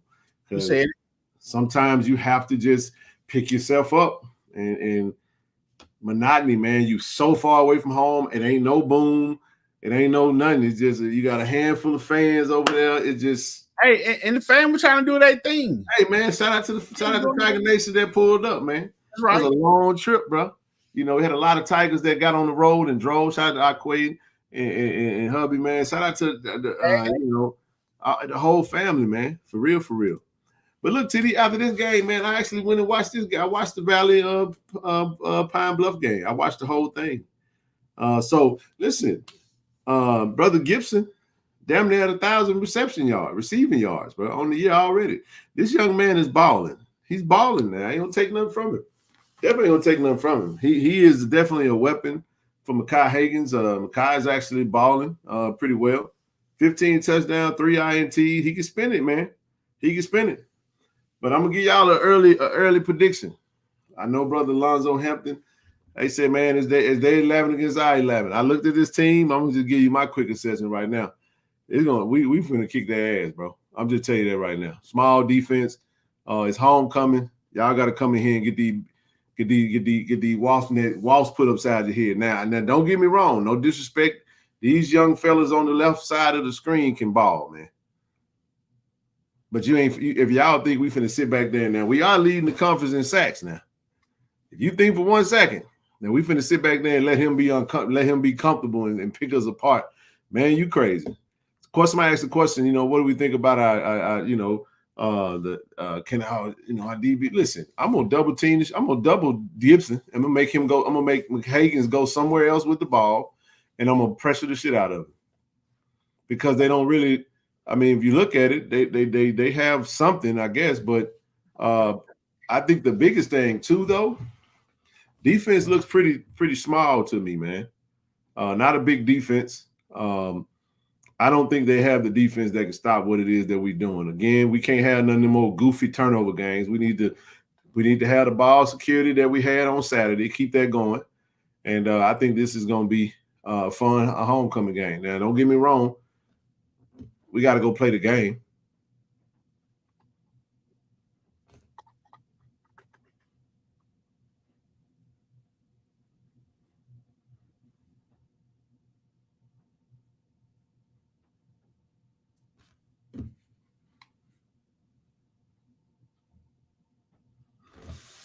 So yeah. I'll speak on that on Wednesday. I'm not giving an assessment on it. I put this up there because this is in kind of a prelude. Y'all go watch the game, man. I'm gonna go watch a few more games of them. The Valley game was kind of a little different. I'm gonna go watch some more of the other games against SWAC opponent. I'm gonna go watch the games that they won, and the games that they put up some good stats. I think the coaches are gonna be prepared for them. I mean, listen, you see what they do. Pretty much on the ground. I don't think that. I mean, they can run the ball. Mekhi Hagans can run the ball as well. But when watching him, you know what I'm saying, he's a solid kid, man. He's a pretty good talent. And then they got a young man who's a big wide receiver. He's having a hell of a year, man. These are season type stats right here for Brother Gibson. So he's already doing his thing, man. And we'll have our work cut out for him. We'll be up for the challenge. We'll be up for the challenge, man. What else did I have? Listen, don't forget, this is a stripe out, homecoming. Pick your section, wear whatever color that's in the section. Let's see if we can cooperate. No, there will not be any shirts sitting at the vet waiting on you. If you want to participate, we hope everybody participate. This is what they're asking to do. I hope the touchdown is blue like this diagram showing, but I doubt it. Say UAPB will be a test of our defensive backfield. I think that's low-hanging fruit at this point. I think that I don't think we really. I mean, I think they're gonna have to play ball. They will have to play ball in that game. They're gonna have to play ball. But I just they ain't on our level, man. That team is a couple years away from a talent standpoint. Now, like I said, we lose that game if we beat ourselves. It's just too many. It's too much of a talent gap for us to go out there and if we go out there and lay an egg, okay, we lose. But I don't foresee that happening. I just think that if we just do the basic things, I really don't see. When you got a team, TD, and they got a number one, you got to go in there with the mindset of taking that one thing away from them. the best thing they got going on their offensive side of the ball is their young man, that wide receiver, and the quarterback. They got they go. He ain't no mystery who his favorite target is. So what I'm gonna make him do is make him fall in love with the rest of his receiving core and make them force themselves to have a running game. Outside of that, I'm gonna take Buddy out of the game. I'm gonna keep a safety over the top everywhere he at, and I'm gonna keep somebody zeroed in on him everywhere he go. Period, point blank. Take him out of the game and somebody else gonna have to beat me. And then when we get the ball back, we're gonna run the ball down your throat, and we're gonna have the quarterback who had a monster game against you to drop 40 last year to go out there and do his thing. The quarterback gotta have time, man. We're gonna go. I'm just saying, this is a pin your hair back and go get to the quarterback type game. This is one request I do have though, TD, and I think everybody will be okay with this. Can we go after the quarterback in the first half the way we could be going after him in the second half? We don't have to. Let's just do it from the jump. Because we talked about them blitzes. We was sending some heat in the second half. I mean, we wouldn't you let Sprague sit back there and pick you apart. Hell yeah, he gonna have time. Because if you can't get to the quarterback and you blitz, man, the middle of the field wide open. And he took advantage of it multiple times. So that's how that works, man. But in the end, you do what you got to do. I think the guys are gonna be ramped up. I think they're gonna be revved up. I think it's gonna be the biggest crowd that we've had all season. For homecoming. The boom is going to be in rare form. I don't know if UAPB is bringing their band. It'd be dope if they did. But let's go get one. Hey, you can let me address this before I go. Hammer, Mr. Nichols. Again, this is a young man that KTW was telling you approached us when we was in the airport. I want to say this. This young man from Canton, but he live in Atlanta now. And he approached KTW out. He spoke. I appreciate it because you didn't have to say anything. And what I'm saying is, by you living in Atlanta, we have people that live in other states as well, other states and city as well. But to let me know, to let us know that you guys watch the show, that you appreciate the show, it make it worthwhile for us to put in more time and put in more effort to give you to give you even more content to what you're looking for. So anytime, you speak to me or say something to me, I appreciate it. It makes it that much more important to me and worthwhile to me that you do this. So again, brother, it was good meeting you as well. And I hope you have, you flew on in to that. So again, thank you. I appreciate it. And that's the Tiger Nation period. No matter what city or state that you're in, I appreciate you guys as well. So thank you for the kind words. As always, man, we appreciate those who appreciate the content. It's been a pleasure, man. We're not gonna be on here much long. This is homecoming. We're gonna give you guys back your week. We'll do another live show on Wednesday, and then we'll come back live on Saturday morning. Again, there won't be a show on Friday. We're gonna keep that rolling for the rest of the season. So we will have your Saturday morning live. That seems to be doing very well. A lot of you guys are tuning in and appreciating that, and we appreciate you guys for tuning in and watching. So yeah, man, thank you, brother Ladarian. Hey, man, it's a labor of love, man, and we're gonna keep it coming. Somebody got to tell the story, right? So yeah. That's where we at with it, man. Homecoming, day number 2. This day number 2 for homecoming is Monday. First live of the week. We'll be back on Wednesday. We're going to break down Pine Bluff. But shout out to the Tigers for going out to Daytona Beach, Florida, handling business. Had a great trip, had a great time. I don't have to go back no time soon. That's all I know. It was a long time getting home. They said he got us Friday. You do your thing, bro. We will have some content on the channel on Friday where we will air. It will be the coverage from the actual wall. I plan on shooting some content. I know we're supposed to be check the weather forecast, y'all, because it's supposed to be some rain in the forecast coming into the latter end of the week. We got the block party on Thursday. If you're out there, if the rain holds up, we'll see you at the block party. Friday on the yard, hopefully, if the rain allows it. We got a lot going on, man. So definitely looking forward to it. And then 2, like I said, we'll drop something on Friday during that time, but it won't be a live broadcast. That live show will be Saturday morning on homecoming day. And we got some cool merch coming down the pipe, man. We expect to have a whole lineup of new merch coming on Wednesday, man, for pre-order. Won't say everything that it'll be. Have a couple of hoodies in that thing, and some other t-shirt designs, and we'll have some for you guys. So stay tuned to that. But for now, if you're looking for, we still got some inventory on the website. So go on the website, KC-1400media.com, grab your merch, and continue to support you. Hey man, as long as you guys are supporting, we're gonna keep doing what we got to do to bring you this great content. Again, apologize for the tardiness on the show tonight, for the technical difficulties, but we're glad that we were able to get on.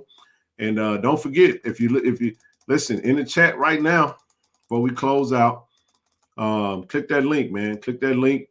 Grab your January 11th, man. Go on, be the first to grab. Who gonna grab their ticket first if you haven't already? Hey, Miss Rochelle, how you doing, baby?